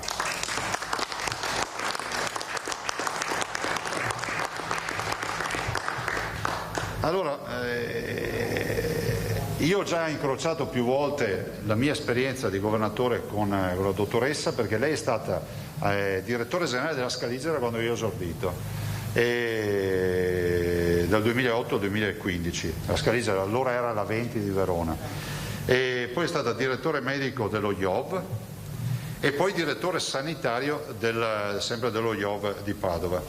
La dottoressa ha un'esperienza che è in grado di affrontare un'ULSS complicata ma entusiasmante come quella di Vicenza. È complicata, lo dico perché comunque è piena di input, no? C'è da un lato i territori, i privati, eccetera, ci sono delle ULSS che hanno molta più, diciamo, eterogeneità di input. È un ULSS che ha come, anche qui, l'idea che abbiamo avuto è quella di pensare anche qui a incentivare ancora di più il dialogo tra la berica e la pedemontana, quindi ci sarà questo binomio Bramezza-Bonavina, Bonavina-Bramezza, e penso che farà sicuramente un bel lavoro. Abbiamo in piedi la conclusione dell'ospedale di Arzignano, insomma di tutta la partita Montecchio-Arzignano, scusate, giusto, grazie, è come dire Friuli o Friuli-Venezia Giulia, è un'assicurazione sulla vita, Montecchio-Arzignano, e le auguro buon lavoro, grazie, buon lavoro. E poi passerei alla Scaligera, il dottor Nicola Pietro Girardi,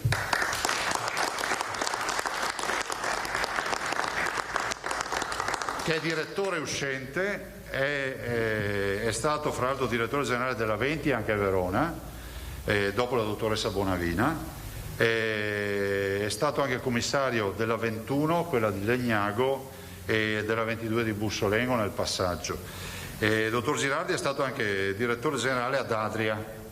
Io mi ricordo che allora quando ti nominai ero uno dei più giovani, ed è stato anche, se non ricordo male, amministrativo allo IOV, e dopo so anche altre robe del curriculum, però insomma mi fermo qui, nel senso che uomo con profilo amministrativo, non è un medico, che ha fatto esperienze variegate, è passato dallo IOV, è passato ad Adria e quindi nel Polesine, è stato nel Veronese, continua nel Veronese. Anche qui chiediamo un ulteriore scatto in avanti per far decollare definitivamente questa ULSS, che è un'ULSS impegnativa, molto grande, perché è un'ULSS molto grande che va da Malcesine fino giù ai confini con i territori fuori regione, e buon lavoro, ne hai bisogno, buon lavoro.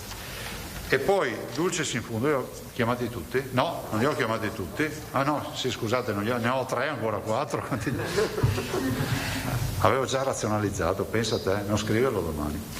Allora, il dottor Callisto Marco Bravi all'azienda ospedaliera di Verona. Marco Bravi. Dottor Bravi è stato dal 2016 al 2018 direttore generale dell'azienda sociosanitaria territoriale Sette Laghi di Varese, e da gennaio a febbraio 2019 è stato responsabile dell'intera operativa complessa sistemi informativi aziendali presso l'azienda di tutela della salute della Brianza Monza, e ad oggi è direttore sanitario aziendale presso l'azienda sociosanitaria territoriale di Bergamo. Allora, dottor Bravi, vi svelo un segreto, l'abbiamo scelto leggendo il curriculum, punto. Nel senso che ci è balzato agli occhi questo curriculum, lo ringrazio per la disponibilità, lo abbiamo trovato super motivato, innamorato del Veneto, anche perché c'è qualche parentela sul Veneto, e nel senso che la moglie, se non ricordo male, no? Veneta, di dove? Ha una forte esperienza, è un uomo che guarda al futuro pensando alle nuove tecnologie, insomma all'innovazione nella sanità, ha un bel curriculum, è medico, e ringrazio anche qui il professor Noccini con i quali ci siamo trovati subito d'accordo, e quindi grazie e buon lavoro dottor Bravi. E poi chiamo la dottoressa Benini.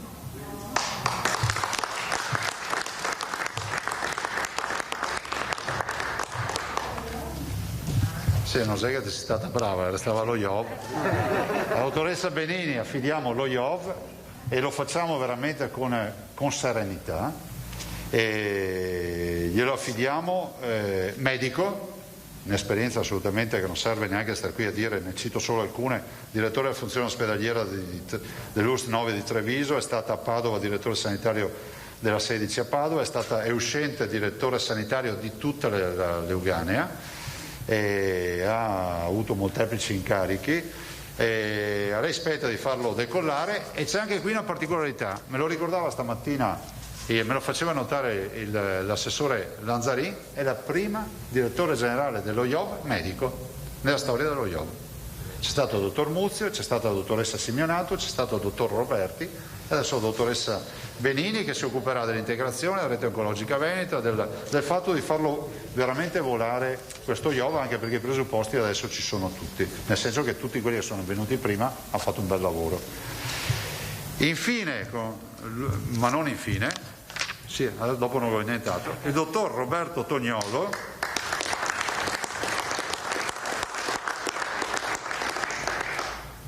che coglierà il testimone della dottoressa Simeonato all'azienda Zero. Roberto Tognolo, laureato in scienze politiche, e inutile che vi dica che è stato direttore della struttura complessa del servizio risorse umane dell'azienda 6 di Vicenza, quindi risorse umane a Vicenza. Poi vediamo queste schede, direttore amministrativo presso l'azienda sempre vicentina, e poi è stato ovviamente direttore amministrativo dell'azienda ospedaliera di Padova. Il dottor Tognolo ha i numeri, le professionalità per raccogliere il testimone. Io spero che finisca anche il Covid, così non ti massacreremo con telefonate di ansia per sapere se ci sono mascherine, se ci sono dispositivi, i camici, i guanti. Si sono trovati adesso guanti? Sì. Finalmente, perché abbiamo avuto un periodo dove non c'erano guanti.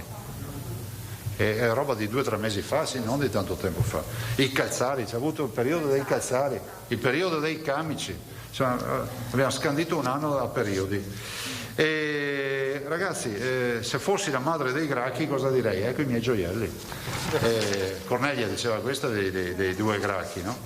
No, nel senso che veramente io li ringrazio per aver colto questa chiamata. Abbiamo cercato assieme di disegnare una squadra che sia eterogenea, che si vada a integrare nei territori dove ci deve essere necessariamente il dialogo. Insomma, come i virus non conoscono confini, non li conoscono neanche i malati. Quindi anche il tema della mobilità dei malati sul territorio, insomma, se a Vittorio Veneto c'è il centro che opera il 70% dei tumori alla laringe, è inutile che ne facciamo uno a Conegliano o uno a Belluno, perché comunque oggi dobbiamo puntare sulla specializzazione. E così se alla Scaligera, anzi l'azienda ospedaliera di Verona, c'è il centro di riferimento per il tumore al pancreas, è giusto che nessuno altro pensi di mettere in piedi altri centri simili. E per tutta una serie di centri, di attività, guardate, le idee camminano sulle gambe degli uomini e delle donne. Noi vediamo che quando arriva l'uomo o la donna giusta sul posto giusto, il reparto cresce, l'attrattività cresce e soprattutto crescono i team. Ai direttori ho detto: fate crescere le squadre. E io a loro ho chiesto legalità e scegliere i migliori. Punto, c'è altro da aggiungere. Lasciatemi ringraziare i direttori uscenti. Voglio ringraziare il dottor Rasi.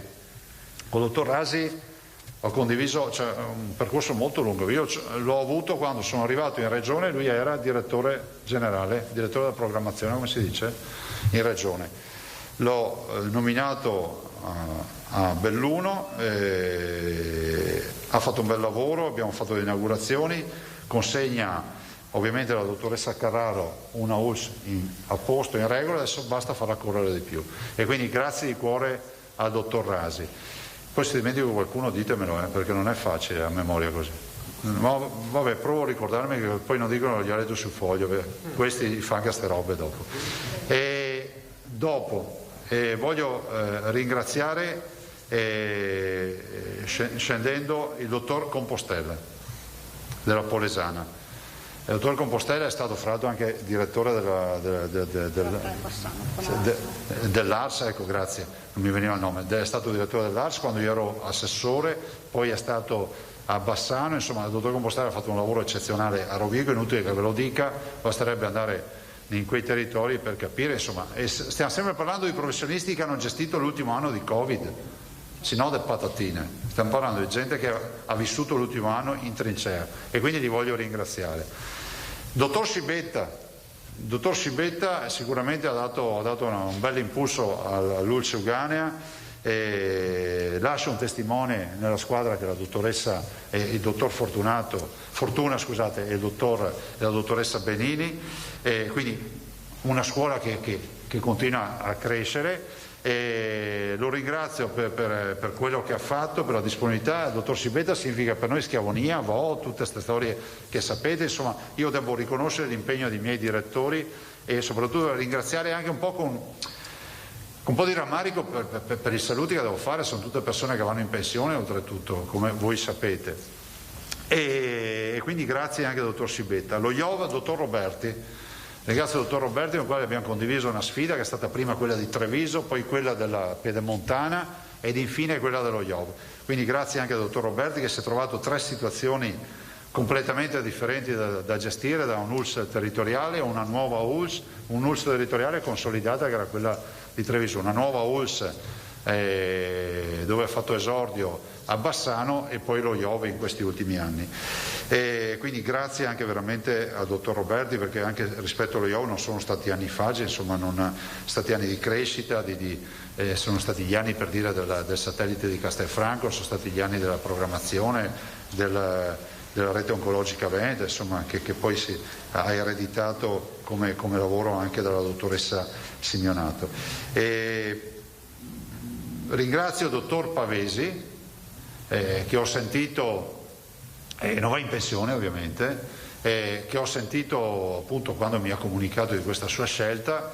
Io ho inaugurato un in bocca al lupo e lo ringrazio per il lavoro che ha fatto, perché lascia alla dottoressa Bonavina e al Veneto lascia un ULSS in ordine.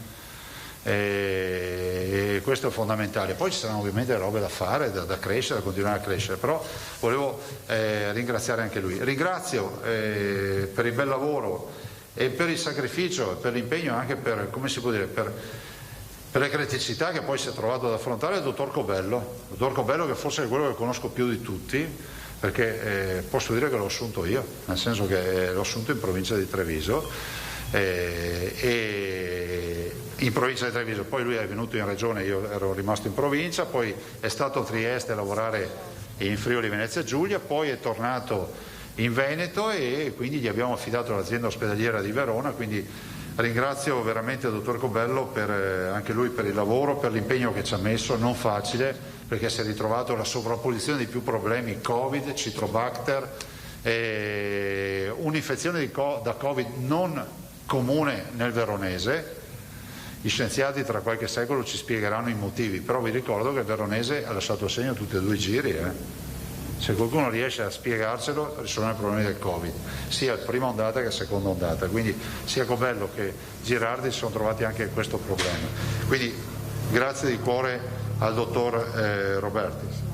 Sì, arrivavo alla Pedemontana, al dottor Simoni, che ha retto ovviamente col ruolo del commissario la gestione come di fatto direttore generale, perché lo è stato, col ruolo commissariale della Pedemontana, in una fase importante che è stata quella dell'edificazione, anzi dello disincagliamento del cantiere disincagliamento, brutta parola, della ripartenza del cantiere dell'ospedale di Asiago, del riavvio, diciamo, dei motori, spero al massimo poi Framezza, del Sant'Orso e ovviamente di Bassano. Quindi grazie anche al dottor Simoni. Penso di non aver dimenticato nessuno.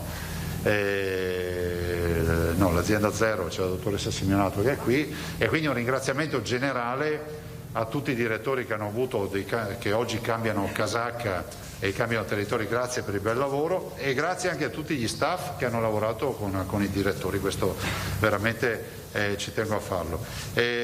Basta, io non ho altro da aggiungere, direi che facciamo fare le firme e dopo la foto e via. Prego, facciamo le firme, facciamo...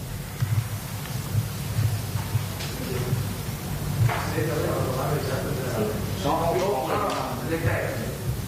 Sulle terme, guardate come vengono.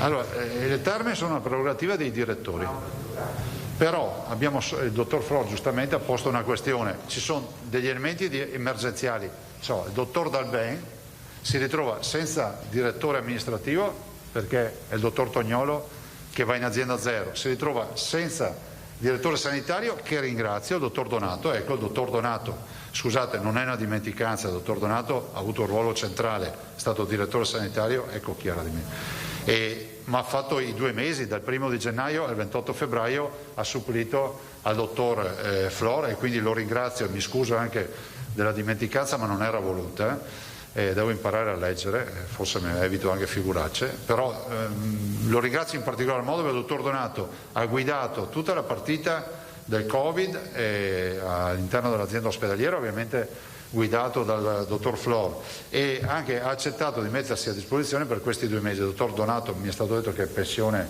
che ha maturato i requisiti, e quindi però va ringraziato. Dicevo appunto, c'è una situazione atipica di dottor Dalben. Per il resto io condivido quello che ha detto il dottor Flor assieme all'assessore Lanzarin, che si attendano 20 giorni, un mese per avere un minimo con gli attuali staff, e dopodiché si ritroveranno tutti attorno a un tavolo, evitando il calciomercato, cercando di trovare una situazione di equilibrio, perché poi professionisti quelli sono. Vi dico un aneddoto: quando tu diventi ministro, la prima roba che devi fare, ma io non lo sapevo, devi nominarti il capo di gabinetto, no?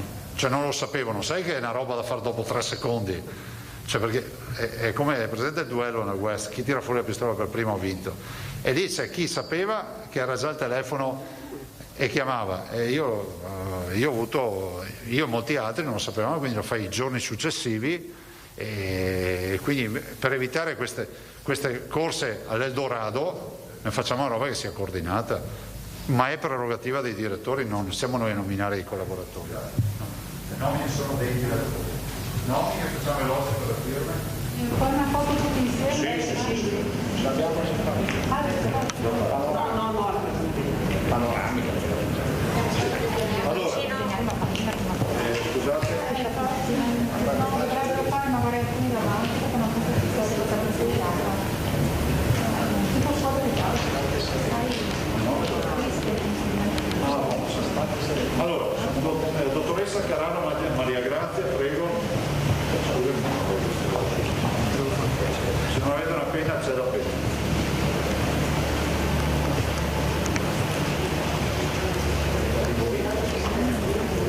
Ci viene in legge a fianco. Poi c'è il dottor Benazzi. Prego.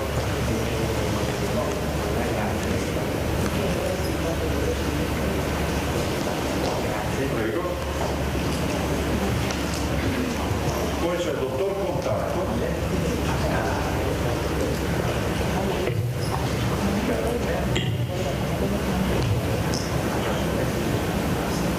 Loro entrano nella loro operatività lunedì, perché alle ore 24 di domenica scatta ovviamente. Poi il dottor Filippi. Prego.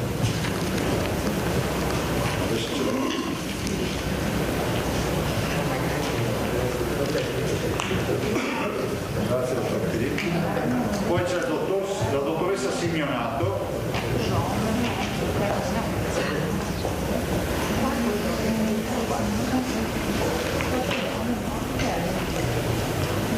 Grazie.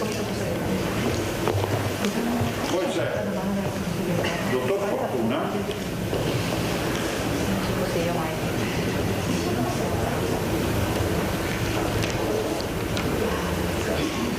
Prego, buon lavoro.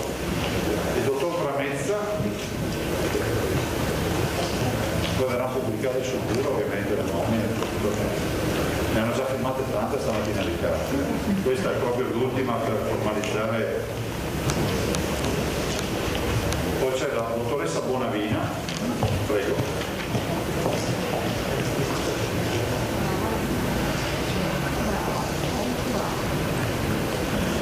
Grazie. Prego. Dottor Girardi.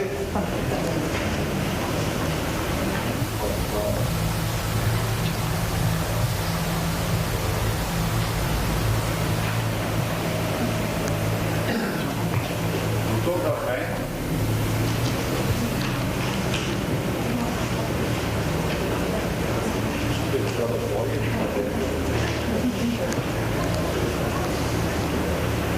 Grazie. Dottor Bravi? No.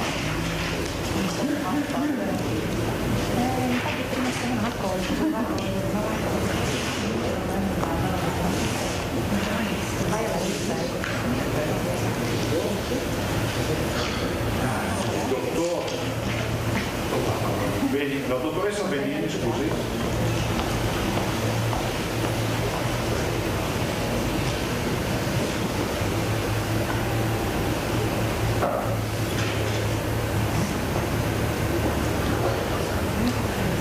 Il dottor Tognolo.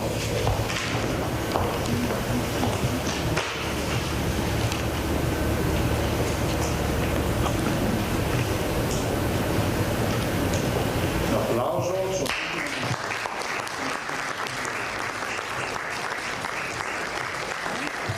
Ne approfitto per ringraziare tutto lo staff della Regione che ha lavorato, dall'avvocato Caramella al dottor Traina, il segretario generale, dottor Gasparin, il capo di gabinetto, insomma Meneghesso, un po' tutti gli uffici, insomma tutti quelli che hanno lavorato, gli uffici del dottor Flor, anche perché voi avete visto una firma, il contratto è una cosa complicata che prevede tutta una serie di dichiarazioni. Ah sì, la dottoressa Zattarin che è qui forse, eccola perché non l'avevo vista, è dietro Mappamondo. Salutiamo la dottoressa. Che lei è come la panda, se non ci fosse bisognerebbe inventarla. Grazie dottoressa, un punto, c'è una colonna portante della regione e un punto di riferimento anche per voi. Basta direi, facciamo una foto e via oggi, dai, non dica stiamo qui a fare domande, cosa dite? Da loro le fate, sì? Sì, no, dicevo, se avete qualcosa di impellente da chiedermi al volo, dai, facciamo, prego Angela. Facciamo le domande prima.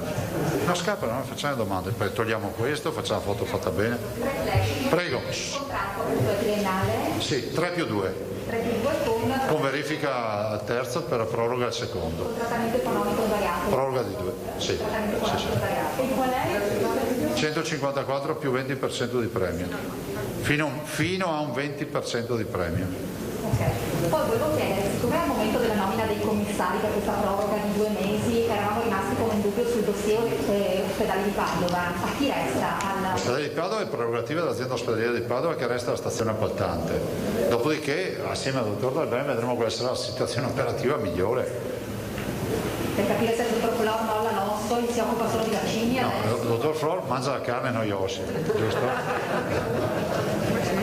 Il dottor Flor è stato colui che ha sbrogliato la matassa e ha fatto un lavoro ciclopico. Il dottor Flor avrebbe anche qualche altro impegno, immagino, cioè fare direttore regionale della sanità.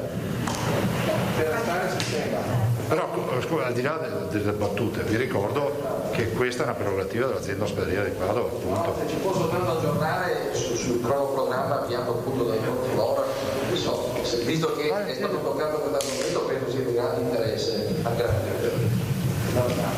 Siamo in una fase buona. Il progetto dell'ospedale è stato approvato dalla Crite e quindi siamo in fase dell'ultima stesura prima del bando di progettazione europeo che dovremo pubblicare tra 1 o 2 settimane, un mese massimo.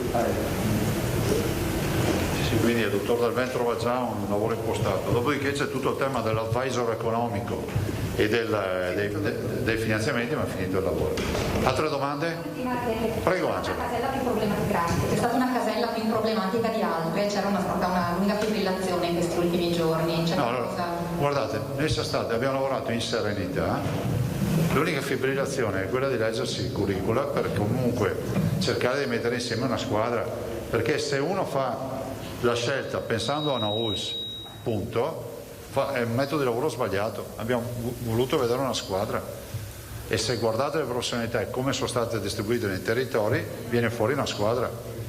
Per questo vi dicevo, non azzardate, perché la logica di sì, ci sono io l'ho definito ovvietà, che è un brutto termine, ci sono delle soluzioni ovvie, però ce ne sono alcune che sono state, evito di fare esempi perché poi rischia che qualcuno viene più valorizzato di altri, insomma, lo capite da soli, insomma, cosa è stato fatto. Quindi nessuna fibrillazione, nessuna, guardate, non posso neanche dire che qualcuno mi abbia rotto le scatole, perché posso dichiarare che non c'è stato nessuno che ha alzato il telefono ma neanche per un suggerimento. Forse ho ricevuto un messaggio di qualcuno che mi ha detto ma proprio roba di una candide che metta basta. Grazie. Prego. No, Presidente, mi pare che questo sia anche il momento per fare un bilancio delle riorganizzazioni, della prima fase di riorganizzazione che lei ha avviato, portando da 20 a 9 le unità territoriali, e poi con la gestione di Azienda Zero, che ha cambiato il meccanismo di gestione del controllo dei costi. Ecco, mi permetto una domanda di carattere generale. Quali sono le ragioni di tipo organizzativo funzionale che la inducono a conservare nella provincia di Vicenza e in quella di Verona invece la doppia struttura aziendale, cosa che invece non c'è? Allora, ce n'è una formale che è di legge, perché è la legge che la istituisce, e ce n'è un'altra sostanziale che è quella di riconoscere fino in fondo la peculiarità.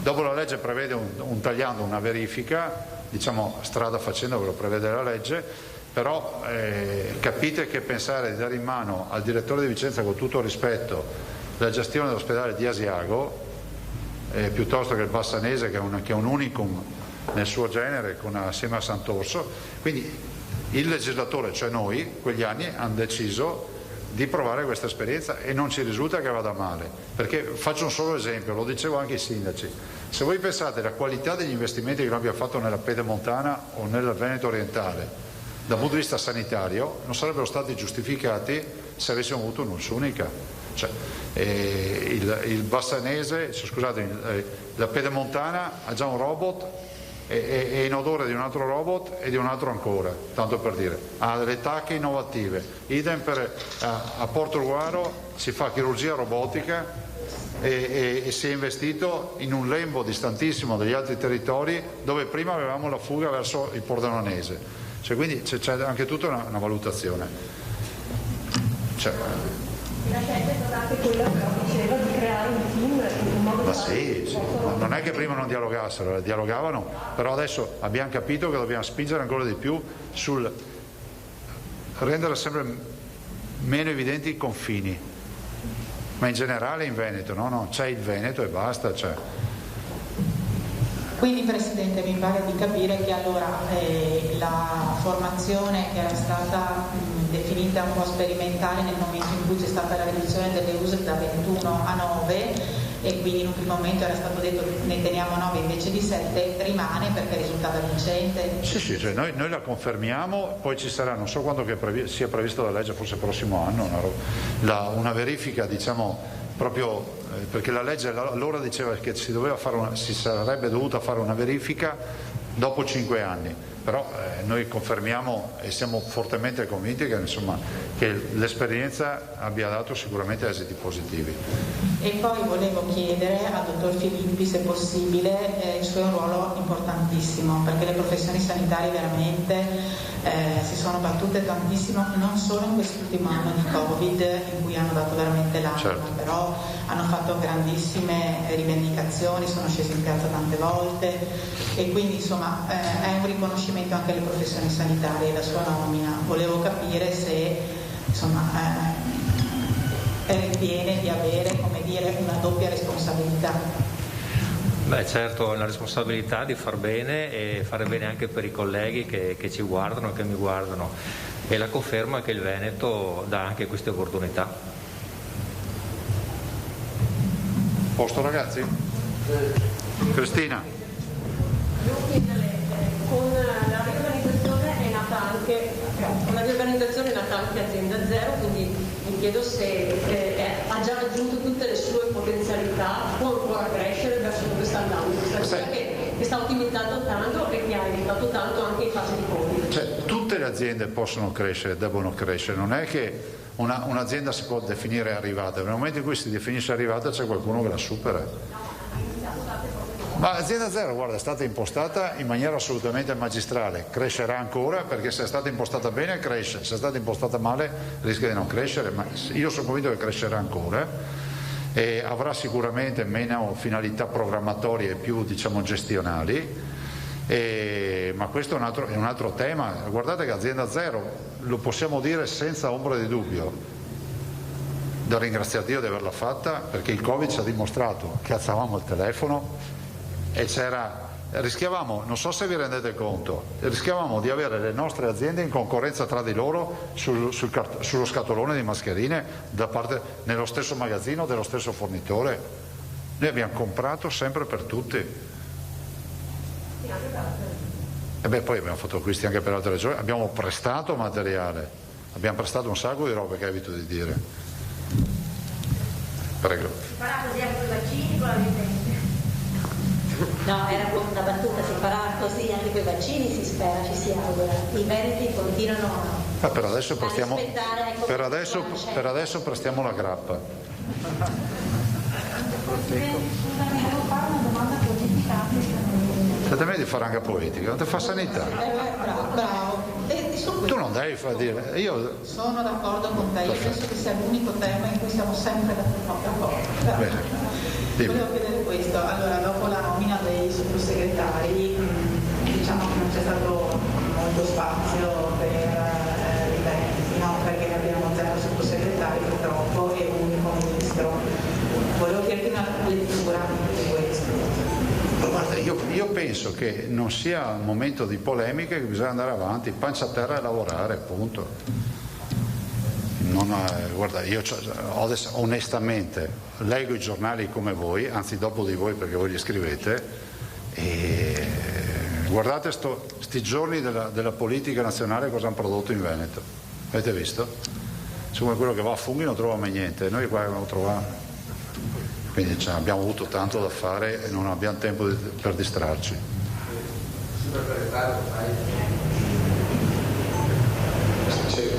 Trae qualche nota di ottimismo dopo l'appello di ieri del Presidente del Consiglio all'Unione Europea per accelerare le procedure e il rispetto degli impegni contrattuali da parte di Pfizer, di Moderna e di AstraZeneca per quanto riguarda appunto gli impegni contrattuali nei confronti del nostro Paese, oppure pensa che purtroppo siano, come dire, inviti e raccomandazioni destinate a cadere nel vuoto, visto che la realtà è un po' più dura? Ma sai, lo fa Mario Draghi, è stato 8 anni Presidente della Banca Centrale Europea, se non sei uno passa per caso. Io penso che sia un appello autorevole, che non possa essere rispedito al mittente, e penso anche che l'Europa ne esca debole da questa vicenda dei vaccini. Lasciate perdere i mercati paralleli di questa roba, parliamo di contratto europeo. È evidente che gli altri paesi in giro per il mondo hanno contrattualizzato meglio. Se mandavano noi a contrattualizzarli, vedrete. Vabbè. Ho l'impressione che non potevamo far di più. Come c'era scritto nei giudizi a scuola? Che gli davano il voto, il giudizio, dicevano cioè, intelligente, bravo, è un fenomeno, però non si impegna, potrebbe far di più. Sì, no, potrebbe applicarsi di più. Quindi è insufficiente. Basta ragazzi, dai, facciamo una foto, dai. Grazie a tutti e grazie anche per la pazienza che avete avuto e fate ancora un applauso a sta squadra. Se esportiamo tutta sta roba, grazie. State fermi qua e facciamo la foto. Grazie. Questo è possiamo chiedervi se possiamo spostare così vi facciamo la foto.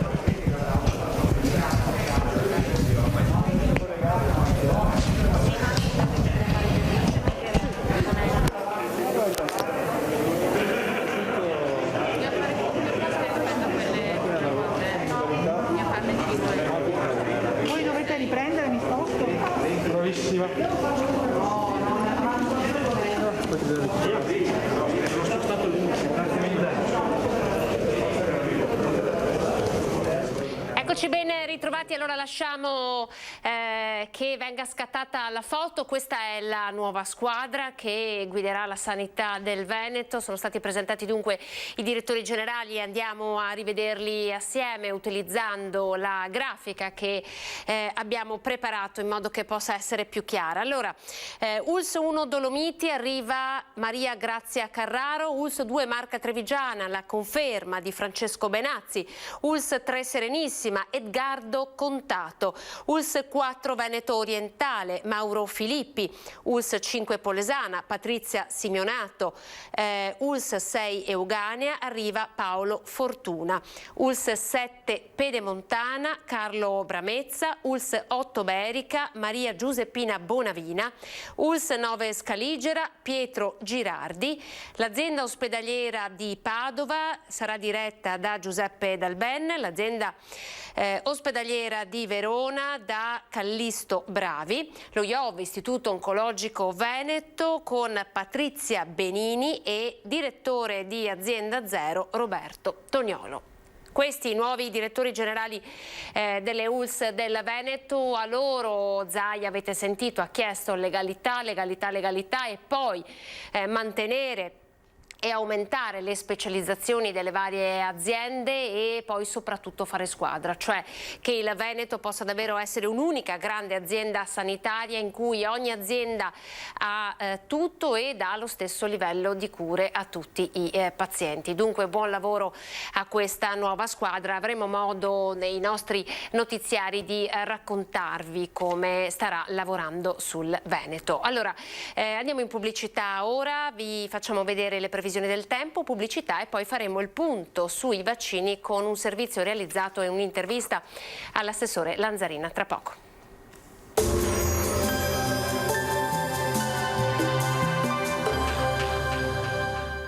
Benetton, centro assistenza tecnica per caldaia a gas, condizionatori e termoregolazioni. Dal 1976, al vostro servizio con professionalità e cortesia.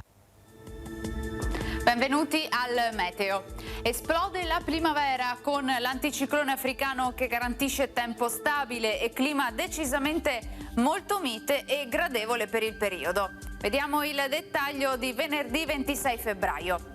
Sul Veneto sarà una bella giornata, tuttavia nelle prime ore del mattino sarà possibile qualche foschia sulle pianure e nelle vallate alpine in diradamento con il passare delle ore, ma insomma il sole sarà dominante, cielo sereno o al massimo velato. Verso sera non si esclude ancora la formazione di qualche nebbia. Temperature piacevoli sopra la media stagionale, minime tra 2 e 6 gradi, valori massimi oscillanti invece tra i 16 e i 18 gradi all'incirca. E sarà soleggiato anche sul Friuli Venezia Giulia, dove il tempo risulterà asciutto e stabile. Non sono infatti attese piogge particolarmente degne di nota. Il cielo si presenterà, come vediamo, sgombro da nubi ovunque. Temperature minime tra 5 e 7 gradi, massime sui 15-18 gradi all'incirca. Infine poche novità sul Trentino Alto Adige, anche qui contesto di ampio soleggiamento, la situazione dunque sarà la stessa con un cielo del tutto sereno. Temperature minime intorno ai 3 gradi, massime intorno ai 19 gradi.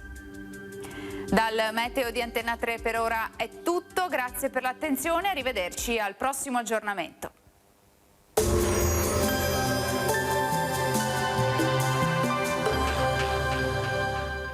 Benetton, centro assistenza tecnica per caldaia a gas, condizionatori e termoregolazioni. Dal 1976, al vostro servizio con professionalità e cortesia. 13:42, buongiorno, ben ritrovati. Abbiamo appena letto assieme l'elenco dei nuovi direttori generali della sanità veneta e ascoltato l'input del presidente Zaia alla legalità, alla specializzazione, alla serietà, ma soprattutto Zaia ha detto cercate i migliori. L'obiettivo ovviamente è arrivare all'eccellenza per questa sanità in un momento così difficile e particolare di pandemia. Vi facciamo vedere il cronoprogramma dei vaccini, lo ha dato ieri l'assessore alla sanità Manuela Lanzarin, specificando anche che a brevissimo partiranno anche le persone che hanno patologie gravi, quindi si partirà subito a vaccinare i malati oncologici, i trapiantati e anche le persone affette da fibrosi cistica. Guardate. Sono quasi 110.000 le persone che in Veneto hanno ricevuto la seconda dose di vaccino anti-Covid, più di 197.000 quelle che hanno avuto la somministrazione di almeno una dose. Al momento, dall'inizio della campagna vaccinale, sono state somministrate più di 307.000 dosi. Le ULSS di Treviso e Padova da sole ne hanno fatte oltre 100.000. Dalla sede della Protezione Civile di Marghera, l'assessore regionale alla sanità Manuela Lanzarin ha ricordato i punti del cronoprogramma. Il 15 di febbraio hanno iniziato le aziende con la Corte del 1941. Il 22 febbraio, quindi questo lunedì, con la Corte del 1940. Lunedì prossimo, 1 marzo, si inizierà con quella del 39 e poi raggrupperanno le corti. E questo quindi per i vaccini Moderna e Pfizer. Contemporaneamente è iniziata con AstraZeneca la vaccinazione del personale scolastico. Prima le scuole dell'infanzia, il segmento 0-6 anni, da lunedì anche tutte le altre scuole di ordine e grado. In alcune aziende sanitarie venete è iniziata inoltre anche la vaccinazione di forze dell'ordine ed esercito. Alcuni corpi delle forze dell'ordine sono autonome dal punto di vista sanitario e quindi noi consegniamo il vaccino a loro e poi sono loro che lo iniettano alle proprie forze dell'ordine, insomma ai propri corpi. In parallelo agli over 80 ci sono poi le vaccinazioni per le persone che presentano patologie gravi, tra cui 20.000 oncologici e 5.000 trapiantati. I primi che sono gli oncologici, i trapiantati e la fibrosi cistica, però il piano nazionale ci sono anche molte altre patologie, quindi poi andremo subito con queste persone insomma, che hanno diverse, insomma, dal diabete piuttosto che problemi cardiocircolatori, cardiovascolari eccetera, quindi da questo tipo e poi però dovremo capire anche a livello dei servizi essenziali con quali categorie andremo avanti. Allora, benvenuto, ben ritrovato Giacomo Possamai, consigliere regionale del Partito Democratico. Ci dica che non sta guidando perché altrimenti lanciamo un messaggio sbagliato. No, guardi, assolutamente. Ok. C'è una persona che c'è con me. Buongiorno. Anzi, sto scendendo dalla macchina perché sono arrivato, per cui se volete in un minuto mi collego da fisso. Comunque buongiorno a tutti. Sì, allora buongiorno, ben ritrovato. La lasciamo uscire e la facciamo collegare dal fisso. Intanto mandiamo in onda un altro servizio, anche perché con lei dobbiamo parlare di sottosegretari, quindi la partita è molto importante. Va bene. Allora, tra pochissimo, e intanto saluto e ringrazio Elisa Venturini, consigliere regionale Forza Italia. Buongiorno Elisa. Buongiorno Anna e grazie per l'invito. Il sindaco con la tuta gialla, così insomma noi Elisa la ricordiamo per una persona che è sempre... Tanti anni fa, ma insomma una persona sempre sul pezzo. E allora a proposito di questo Elisa, io partirei proprio da lei perché lei ha vissuto e gestito egregiamente un'emergenza. Noi adesso siamo in un'altra emergenza, un'emergenza mondiale. Il suo partito fa parte delle larghe intese delle quali questo governo è formato. Le chiedo subito, così a bruciapelo, un parere sul nuovo esecutivo e se secondo lei, anche adesso ci sono i primi battibecchi tra Partito Democratico e Lega Nord, Salvini contro Zingaretti su aperture sì, aperture no. Forza Italia sta nel mezzo, siete sempre i più moderati. Come possiamo commentare queste prime liti interne e secondo lei è a rischio la stabilità di questo governo? Allora, c'è da dire prima di tutto che era necessaria una figura come quella di Draghi per dare credibilità al nostro paese, perché per la situazione politica in cui ci siamo trovati, con un governo che era seriamente in difficoltà nella gestione della pandemia, ma soprattutto nel dare indicazioni su come gestire il denaro proveniente dall'Europa, i famosi 209 miliardi, c'era necessario di qualcuno che desse credibilità al nostro paese. Dopodiché non basta solo la credibilità, bisogna poi concretamente prendere delle decisioni e soprattutto avere il sostegno del Parlamento, perché la nostra è una democrazia parlamentare. Ecco che allora Draghi, nel formare il suo governo, necessariamente non poteva avere solo figure tecniche, ma aveva bisogno delle figure politiche, perché poi il Parlamento deve comunque votare i provvedimenti che vengono portati. Il rischio era di non avere l'appoggio da parte delle varie forze politiche per poter riuscire a gestire, ad amministrare. Ora, le forze politiche che sono coinvolte, a mio avviso, dovrebbero essere, soprattutto in questa fase molto difficile, il più possibile responsabili. Nel senso che si devono dare indicazioni, bisogna in qualche maniera farsi sentire al governo, però secondo me fare uscite in maniera troppo eclatante in questa fase rischia di compromettere degli equilibri che con fatica si reggono, perché questo è un momento di difficoltà dove devono essere prese delle decisioni e ci vuole un clima di collaborazione, non di attacco o di contrasto. Ce l'ha con Salvini sostanzialmente? Ma non è questione di avercela con Salvini, è che l'atteggiamento, ad esempio, che ha Forza Italia da sempre è un atteggiamento responsabile.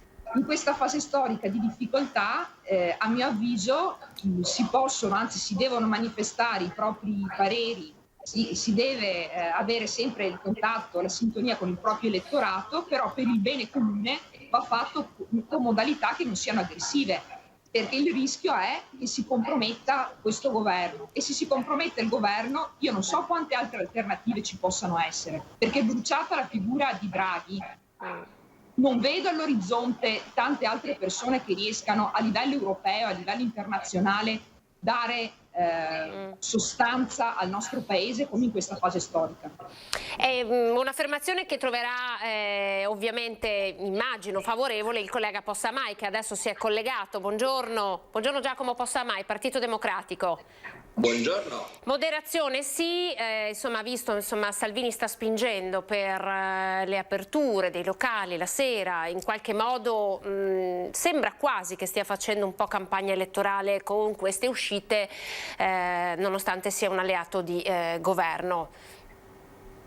Sì, io condivido molto del ragionamento di Elisa Venturini, nel senso che l'atteggiamento di Salvini rischia di essere quello, se mi permettete la battuta, che aveva il segretario di Rifondazione Comunista Ferrero nel secondo governo Prodi. Magari qualcuno se lo ricorderà, che contemporaneamente faceva il ministro e andava in piazza.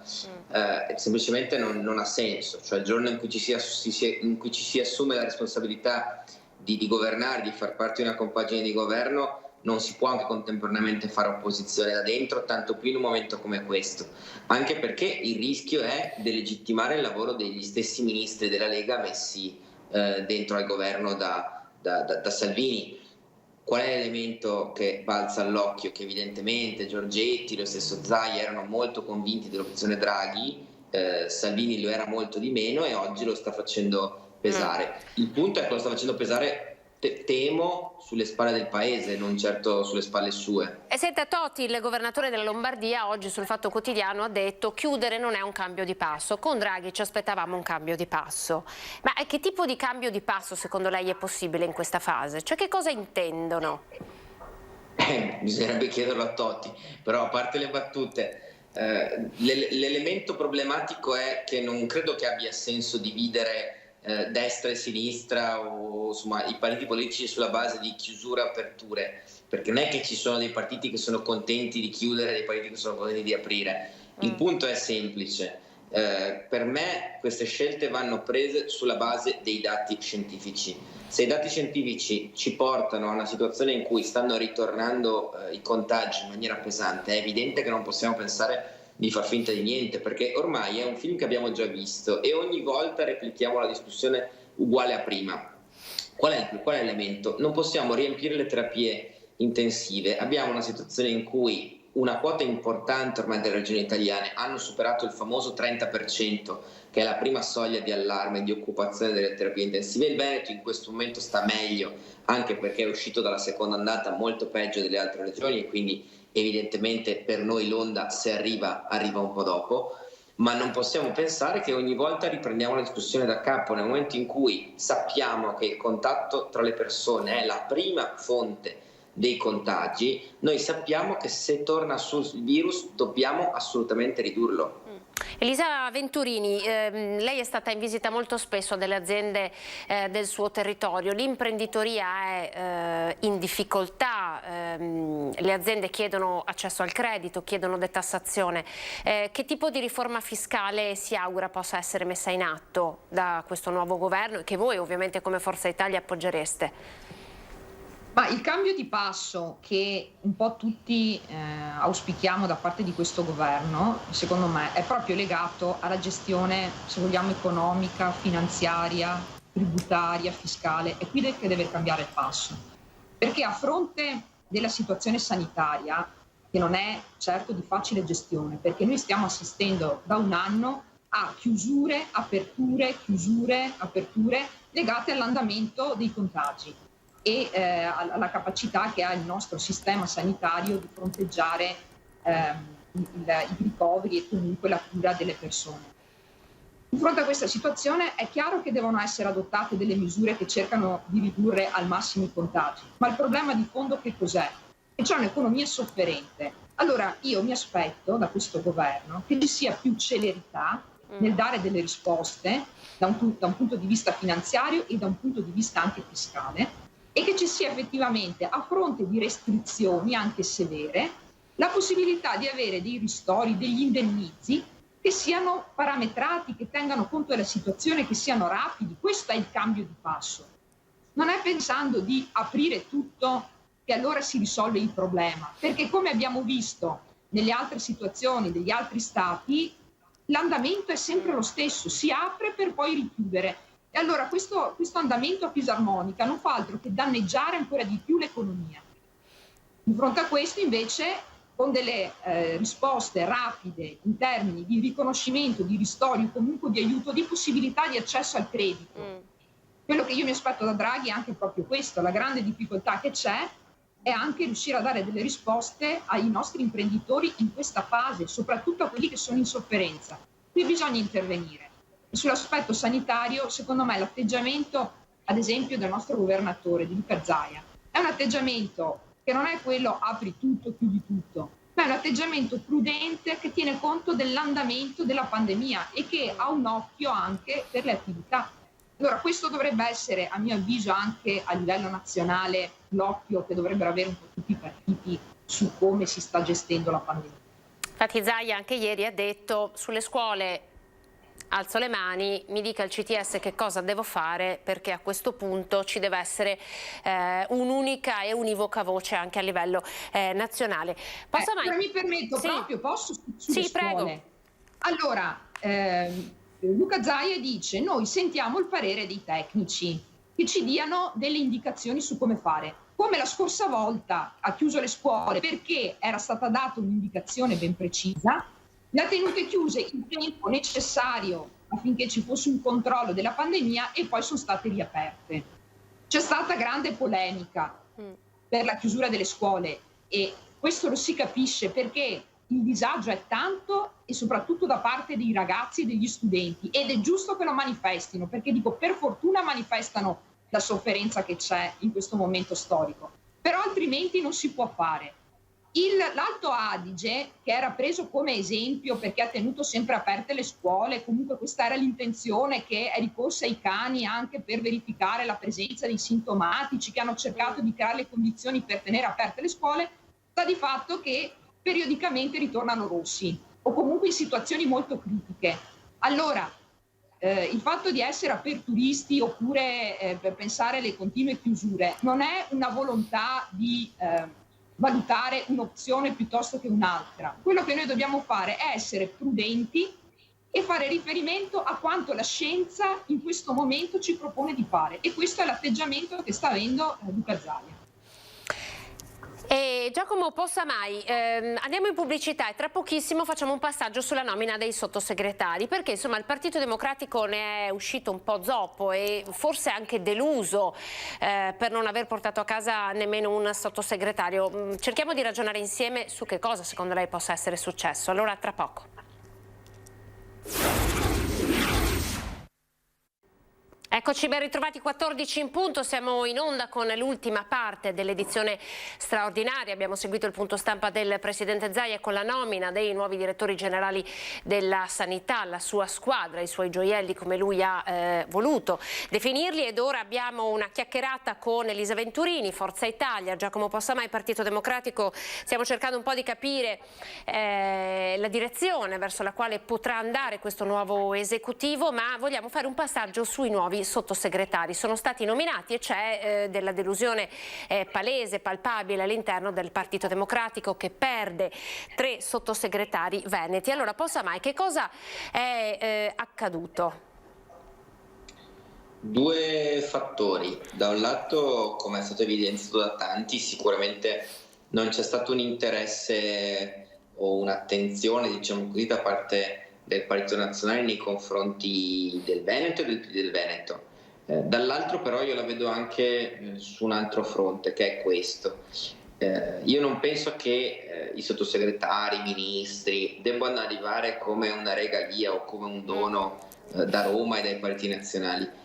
C'è un problema ed vuol dire che il Partito Democratico del Veneto in questa fase non è in grado di pesare e di chiedere di avere dei rappresentanti a livello istituzionale. D'altronde devo dire i risultati elettorali che abbiamo avuto negli ultimi tempi, regionali comprese, diciamo così, non deponevano a favore della forza del Partito Democratico del Veneto. C'è un ultimo punto importante ed è che sicuramente il PD su questo fronte in Veneto non esce rafforzato, ma c'è un segno di debolezza forte di tutto il Veneto. Mi spiego. Se noi togliamo il ministro Franco, che però è veneto per modo di dire, nel senso che è nato a Trichiana ma vive a Roma da 50 anni, il Veneto non ha nessun ministro in un ministero chiave per l'economia e per il rilancio del paese. Lo stesso Brunetta, ministro della pubblica amministrazione, ministero importante, a parte che anche Brunetta di fatto sta a Roma da tanto tempo. Ma quindi lei dice che il nord-est sta perdendo peso? C'è un elemento oggettivo di debolezza più che del nord-est, del Veneto, nel senso che se io devo guardare alla compagine ministeriale, il Veneto è una regione che oggi non esprime a livello nazionale una leadership forte e non ha di fatto all'interno dei ministri, della squadra dei ministri Draghi, una figura su cui possiamo dire bene, il rilancio del paese passa anche per un ministro veneto. Questo è un segno, è un tema per me di riflessione per tutti, vale per la Lega, vale per Forza Italia, vale ovviamente per il PD, l'ho detto per primo, e vale anche per i 5 Stelle, che però in Veneto sono oggettivamente residuali. Che tipo di riflessione farete al vostro interno? Cioè, come magari dice Zingaretti, alleanze per avere più peso, cioè che tipo di riflessione farete come Partito Democratico Veneto? Come Partito Democratico Veneto penso che prima di tutto serva rimettere in pista, diciamo così, una presenza credibile sul territorio e una presenza elettorale credibile, nel senso che poi tu sei in grado a livello nazionale di rivendicare, di chiedere spazi, figure, di poter spendere delle leadership il giorno in cui dimostri sul territorio di avere la fiducia dei cittadini. È il discorso che facevo prima, per me passa di là, non credo che passi per alleanze con altri partiti o anche solo per filiere verticali con nuovi internazionali. Passa per il fatto che il PD in Veneto oggi vive un momento di grande debolezza. Se vuole tornare a poter esprimere un ministro, deve prima di tutto meritarsi sul territorio il fatto di essere rappresentato. Elisa Venturini, restiamo sul tema delle alleanze. Forza Italia alleata in Veneto con Lega Nord e Fratelli d'Italia, da sempre questa grande compagine di centrodestra. L'alleanza a livello nazionale ha un po' vacillato. Che ruolo ha oggi Forza Italia e secondo lei alcuni voti della Lega Nord stanno transitando verso il suo partito?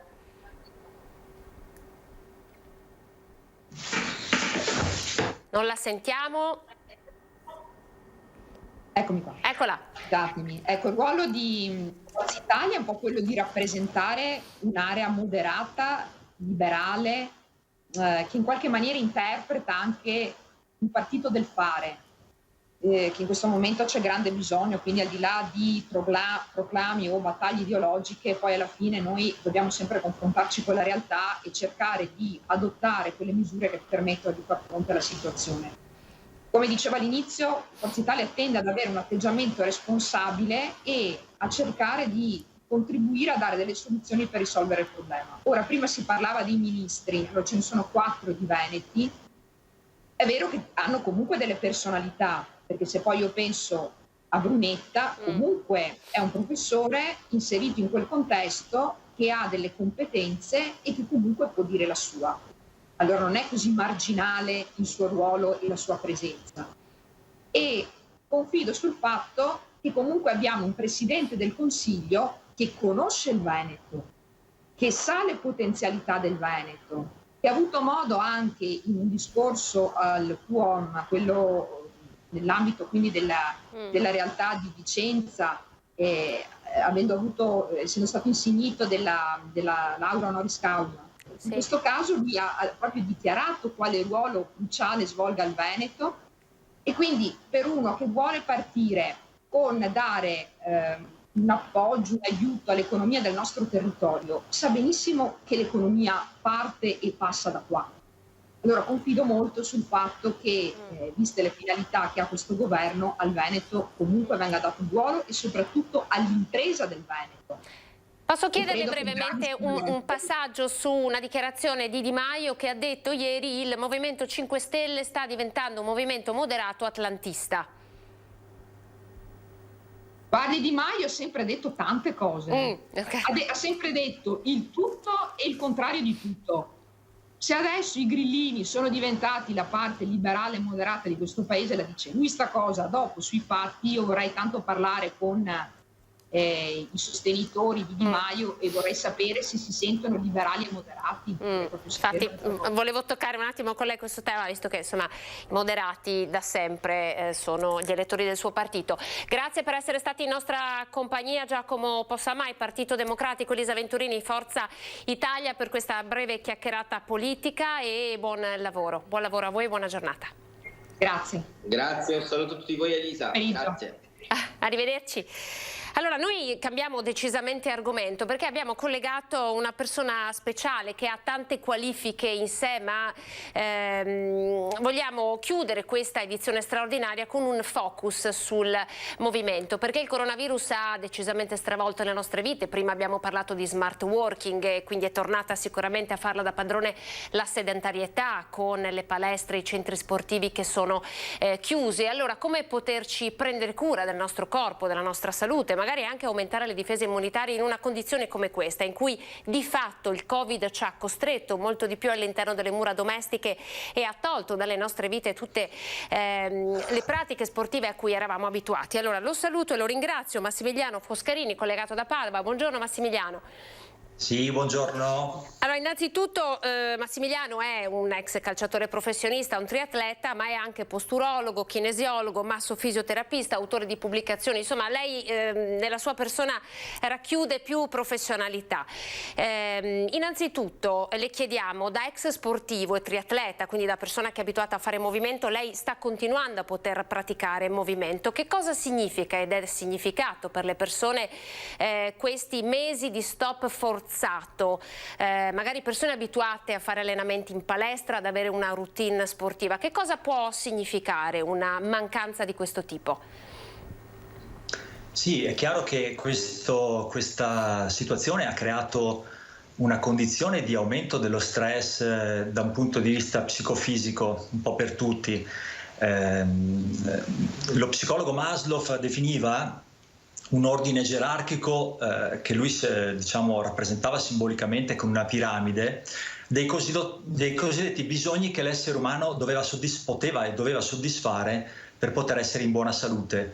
Alla base di questa piramide lui poneva i bisogni fisiologici, cioè per poter esprimerci al massimo, per poterci esprimere al meglio, per poter soddisfare quelli che sono i nostri bisogni sociali, psicologici e anche spirituali, dobbiamo poter avere un corpo in buona salute, in perfetta salute.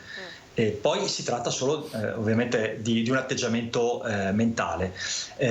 Ovviamente in questo periodo, con tutte le limitazioni che ci sono state, abbiamo avuto sicuramente una riduzione della nostra capacità di poterci muovere, di poter svolgere attività fisica, di stare all'aria aperta. Sono tutte ovviamente situazioni e condizioni che devono essere affrontate adeguatamente, impattate adeguatamente, altrimenti possono portare poi a una condizione di abbassamento delle difese immunitarie da una parte e di quindi maggior possibilità di potersi ammalare. Quindi lei dice questa condizione in cui noi ci troviamo di fatto ha abbassato notevolmente le nostre difese immunitarie, e quindi evidentemente noi dobbiamo integrare in qualche modo. E come possiamo integrare?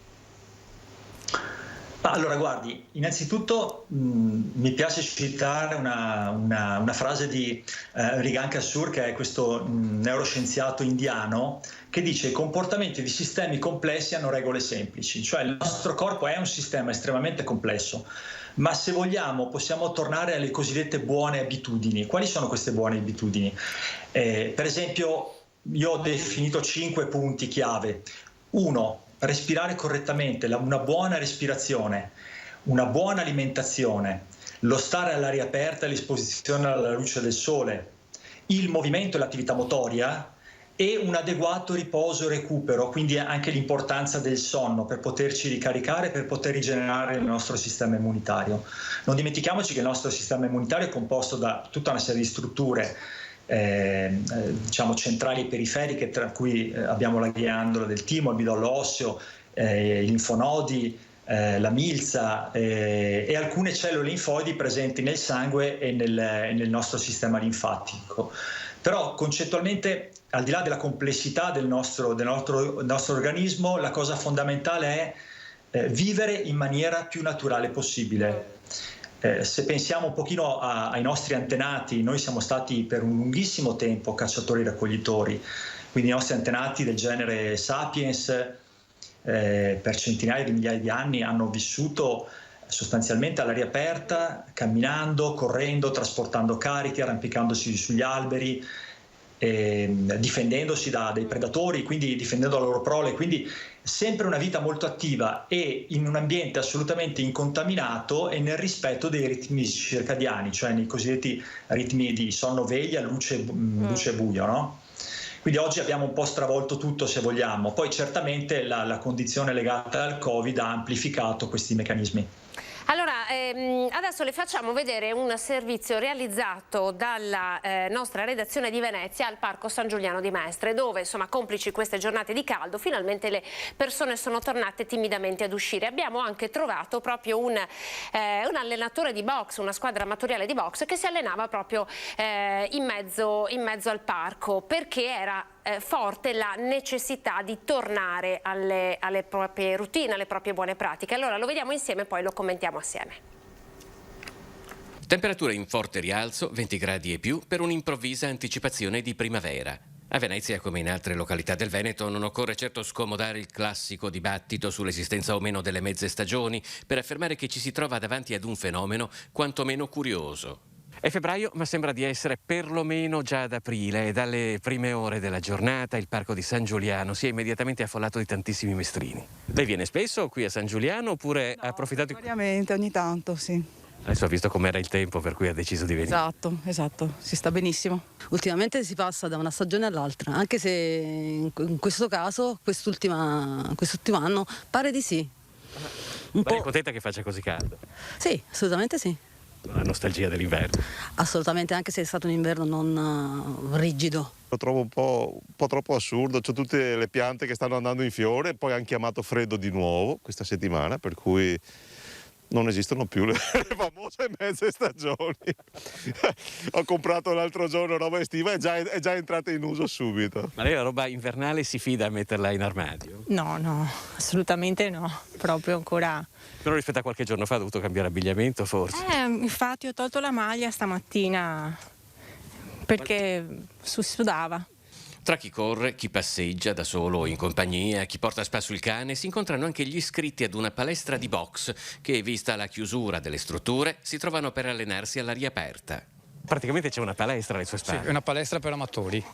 Noi siamo alla Cipressina di solito, ma essendo chiusa rispettiamo tutte le regole stando qui fuori e cerchiamo di aiutare tutti quanti perché la situazione è un po' disastrosa a livello economico e anche questo secondo lockdown a livello mentale tanti hanno delle problematiche non indifferenti, però cerchiamo quello che possono, fanno un'offerta se fanno, sennò li aiutiamo e basta.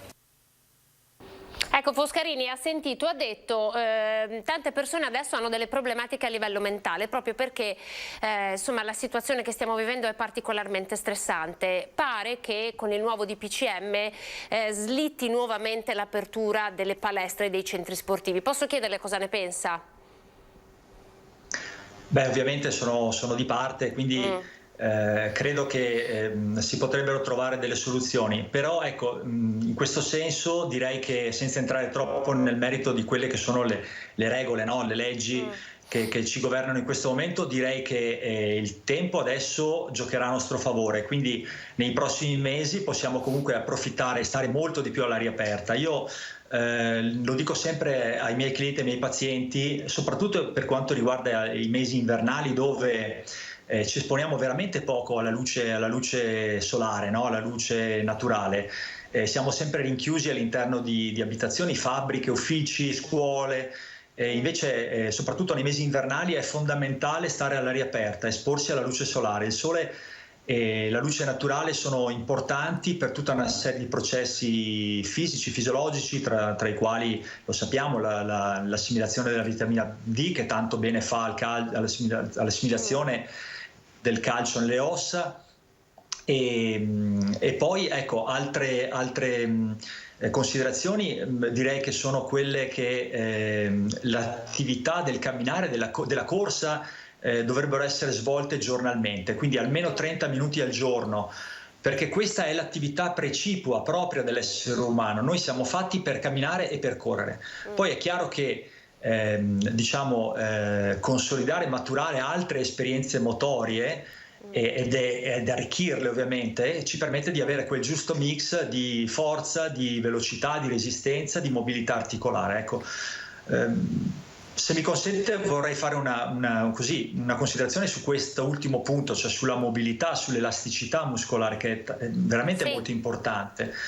E lei prima citava la questione dello stress. Alexander diceva che si tratti di fatti fisici, di fatti emotivi o di fatti psicologici, traduciamo tutto in tensione muscolare. Quindi questo periodo di forte stress sicuramente non ha aiutato e il nostro corpo subisce questo aumento della tensione dei muscoli, che poi si palesa con disturbi, con infiammazioni, con dolori, con acciacchi, no? Ricordiamoci che i nostri muscoli sono in grado di contrarsi e di rilassarsi, ma non sanno allungarsi autonomamente, quindi è molto importante prevedere durante l'arco della giornata delle micro sessioni di allungamento, di stretching chiamiamole, proprio per riallungare i nostri muscoli, un po' come fanno gli animali domestici. Se noi guardiamo i gatti, sono dei maestri in questo.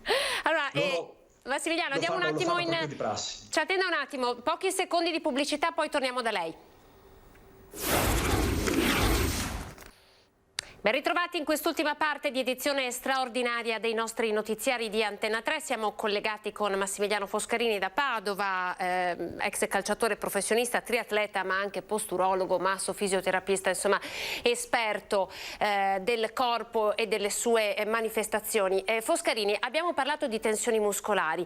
Lei ha rilevato dunque tra le persone che sta vedendo anche che gli acciacchi starebbero aumentando, quindi questo anno di coronavirus ha modificato e ci ha reso molto più tesi.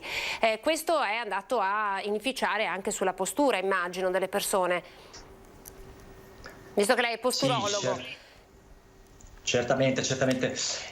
Consideri che ogni manifestazione stressante, sia un fattore meccanico come può essere un trauma, ma anche un fattore biochimico ormonale, l'alimentazione, l'uso eventuale di farmaci, e tutto quello che riguarda il campo chiamiamolo dello stress, quindi di fattori più psicoemozionali, impattano sempre sul nostro corpo e lo fanno attraverso un aumento della tensione muscolare. Quindi quali sono le buone pratiche che possiamo mettere in campo per poter abbassare questo tono muscolare, per poter tornare a una condizione più naturale? Abbiamo detto prima, ovviamente, il movimento, l'attività motoria, quindi stare all'aria aperta, esporsi alla luce solare, camminare, fare attività motoria. E l'altro aspetto è legato alla respirazione. Sappiamo che nella corretta respirazione fisiologica l'aria deve essere immessa attraverso il naso. Perché attraverso il naso? Perché il naso è il nostro filtro, quindi filtra gli agenti patogeni, ma poi anche umidifica e riscalda l'aria. Quindi è fondamentale. E non dimentichiamoci che attraverso l'inspirazione dal naso noi attiviamo il muscolo diaframma, che è il principale muscolo della respirazione. Quando respiriamo con il diaframma abbiamo una respirazione ideale. Viceversa andiamo ad attivare i cosiddetti muscoli accessori, che sono prevalentemente i muscoli del torace, delle spalle e del collo, che in questo caso vengono sovraccaricati. Quindi è fondamentale utilizzare il diaframma. Ricordiamoci che quando la respirazione è una respirazione ansiogena, superficiale, noi tendiamo ad acidificare il nostro corpo, quindi abbassiamo il pH il sangue diventa più acido e questo predispone ovviamente a farci ammalare. Quindi lei ci sta anche dicendo che noi possiamo capire quando siamo stressati, noi attraverso i segnali che ci dà il corpo possiamo renderci conto di essere in una situazione di stress, quindi il corpo i segnali li dà. Certo, assolutamente. Infatti è fondamentale imparare a riconoscere questi segnali, è fondamentale perché oggi ovviamente con la vita che abbiamo super stressante, sempre di corsa, sempre a 1000 all'ora, abbiamo un po' dimenticato di ascoltare il nostro corpo, ma lui i segnali li invia. Quindi riappropriarci del nostro sentire è il primo passaggio ed è fondamentale. Ignorare questi segnali ovviamente nel lungo periodo fanno sì che il corpo questi segnali li invii in maniera sempre più deboli fino a farli scomparire. La difficoltà per noi terapisti talvolta è proprio riuscire a capire, per esempio, che una lombalgia è legata a fattori di tipo viscerale, per esempio, no? C'è un intestino che non funziona correttamente o a un vecchio trauma, proprio perché il nostro corpo ha una grande capacità di compensare, cioè di farci funzionare nonostante i problemi. Però questo poi nel lungo periodo diventa un'arma a doppio taglio, cioè la possiamo anche pagare in qualche modo.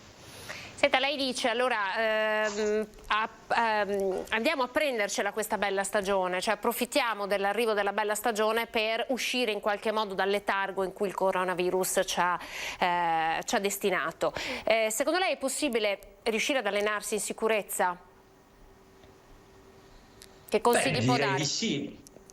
Direi di sì. Allora, guardi, io spesso in questi mesi ho frequentato gli argini, ovviamente, sia a piedi che in bicicletta, e devo dire che molto spesso insomma, ci scontriamo noi che siamo abitué diciamo, di questo modus operandi.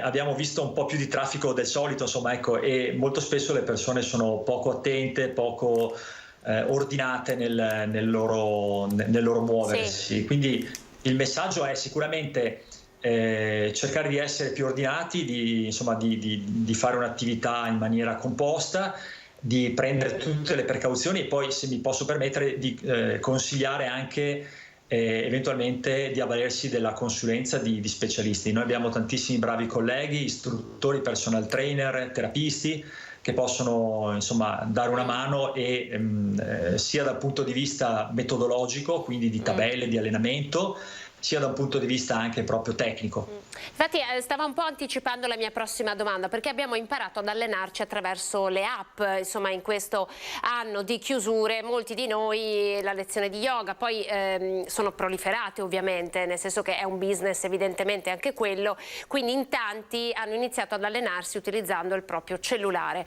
A che cosa dobbiamo stare attenti?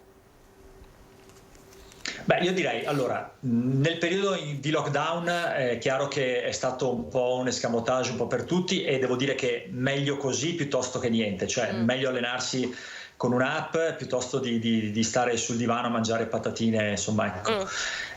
Certamente laddove fosse possibile io suggerisco sempre di avvalersi della consulenza di un professionista. Perché? Perché il professionista può modulare, può rendere il programma di allenamento cucito proprio addosso sulla persona.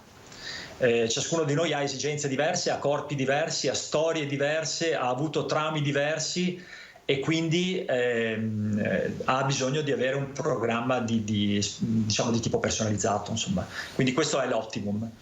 Senta, lei ha lavorato ad un progetto che si chiama Dare corpo alle emozioni, che è un po' quello che ci sta raccontando, cioè il nostro corpo racconta quello che stiamo vivendo e lo fa lanciando certi segnali. Ci dice qualcosa a proposito? Sì, allora il progetto è partito qualche anno fa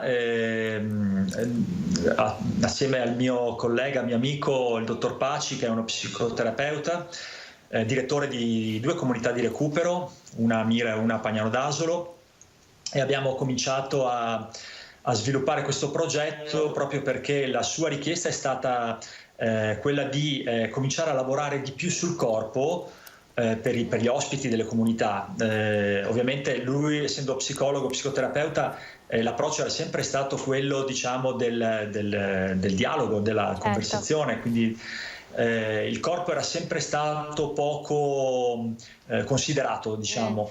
Quindi abbiamo iniziato questo progetto, devo dire che sta dando degli ottimi risultati.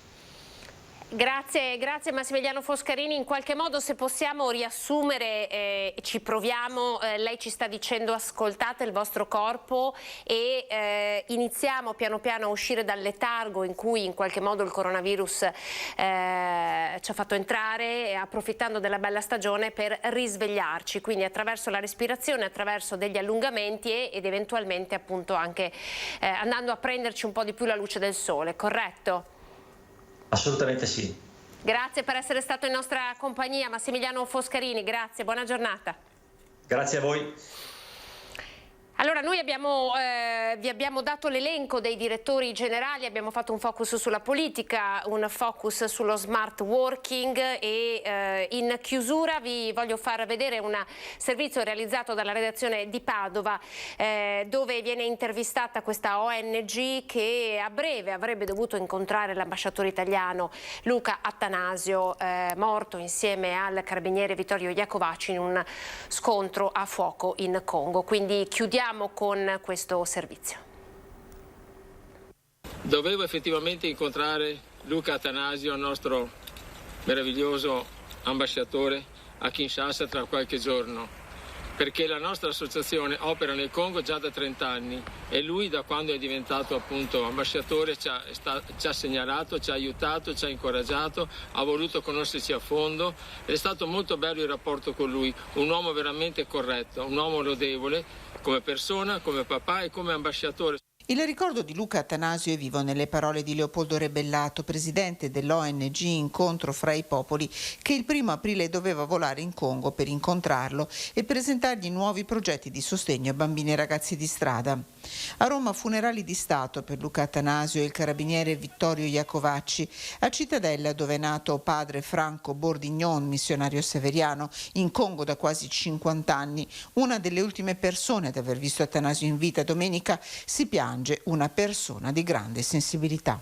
Attanasio aveva questa caratteristica: diffondere l'italianità, non solo commercio eccetera, ma anche lo spirito vero, lo spirito di solidarietà che animava lui come persona, la sua famiglia e ci sosteneva anche noi. Giusto il tempo per darvi questa ansa battuta davvero da pochi secondi. 2 giovani di 27 e 29 anni residenti nel comune di Venezia sono stati arrestati dalla polizia in esecuzione di un ordine di carcerazione emesso dalla Procura Generale presso la Corte d'Appello di Venezia per il reato di violenza sessuale di gruppo. I 2 devono scontare una condanna definitiva a 4 anni di reclusione per la vicenda che risale al 2014 in una camera d'albergo del centro storico veneziano ai danni di una turista canadese. Lo ricorderete questo episodio. L'operazione ha visto impegnati gli agenti dei commissariati di Mestre e San Marco che hanno rintracciato i 2 che sono stati condotti in carcere. Chiudiamo così, vi ricordo l'informazione che torna su Antenna 3 questa sera a partire dalle 18:30 e poi in prima serata non perdete l'appuntamento con il documentario realizzato proprio da Media Nord-Est su un anno di coronavirus, mandato in onda domenica e che potete rivedere questa sera. È davvero tutto, grazie per essere stati in nostra compagnia, arrivederci.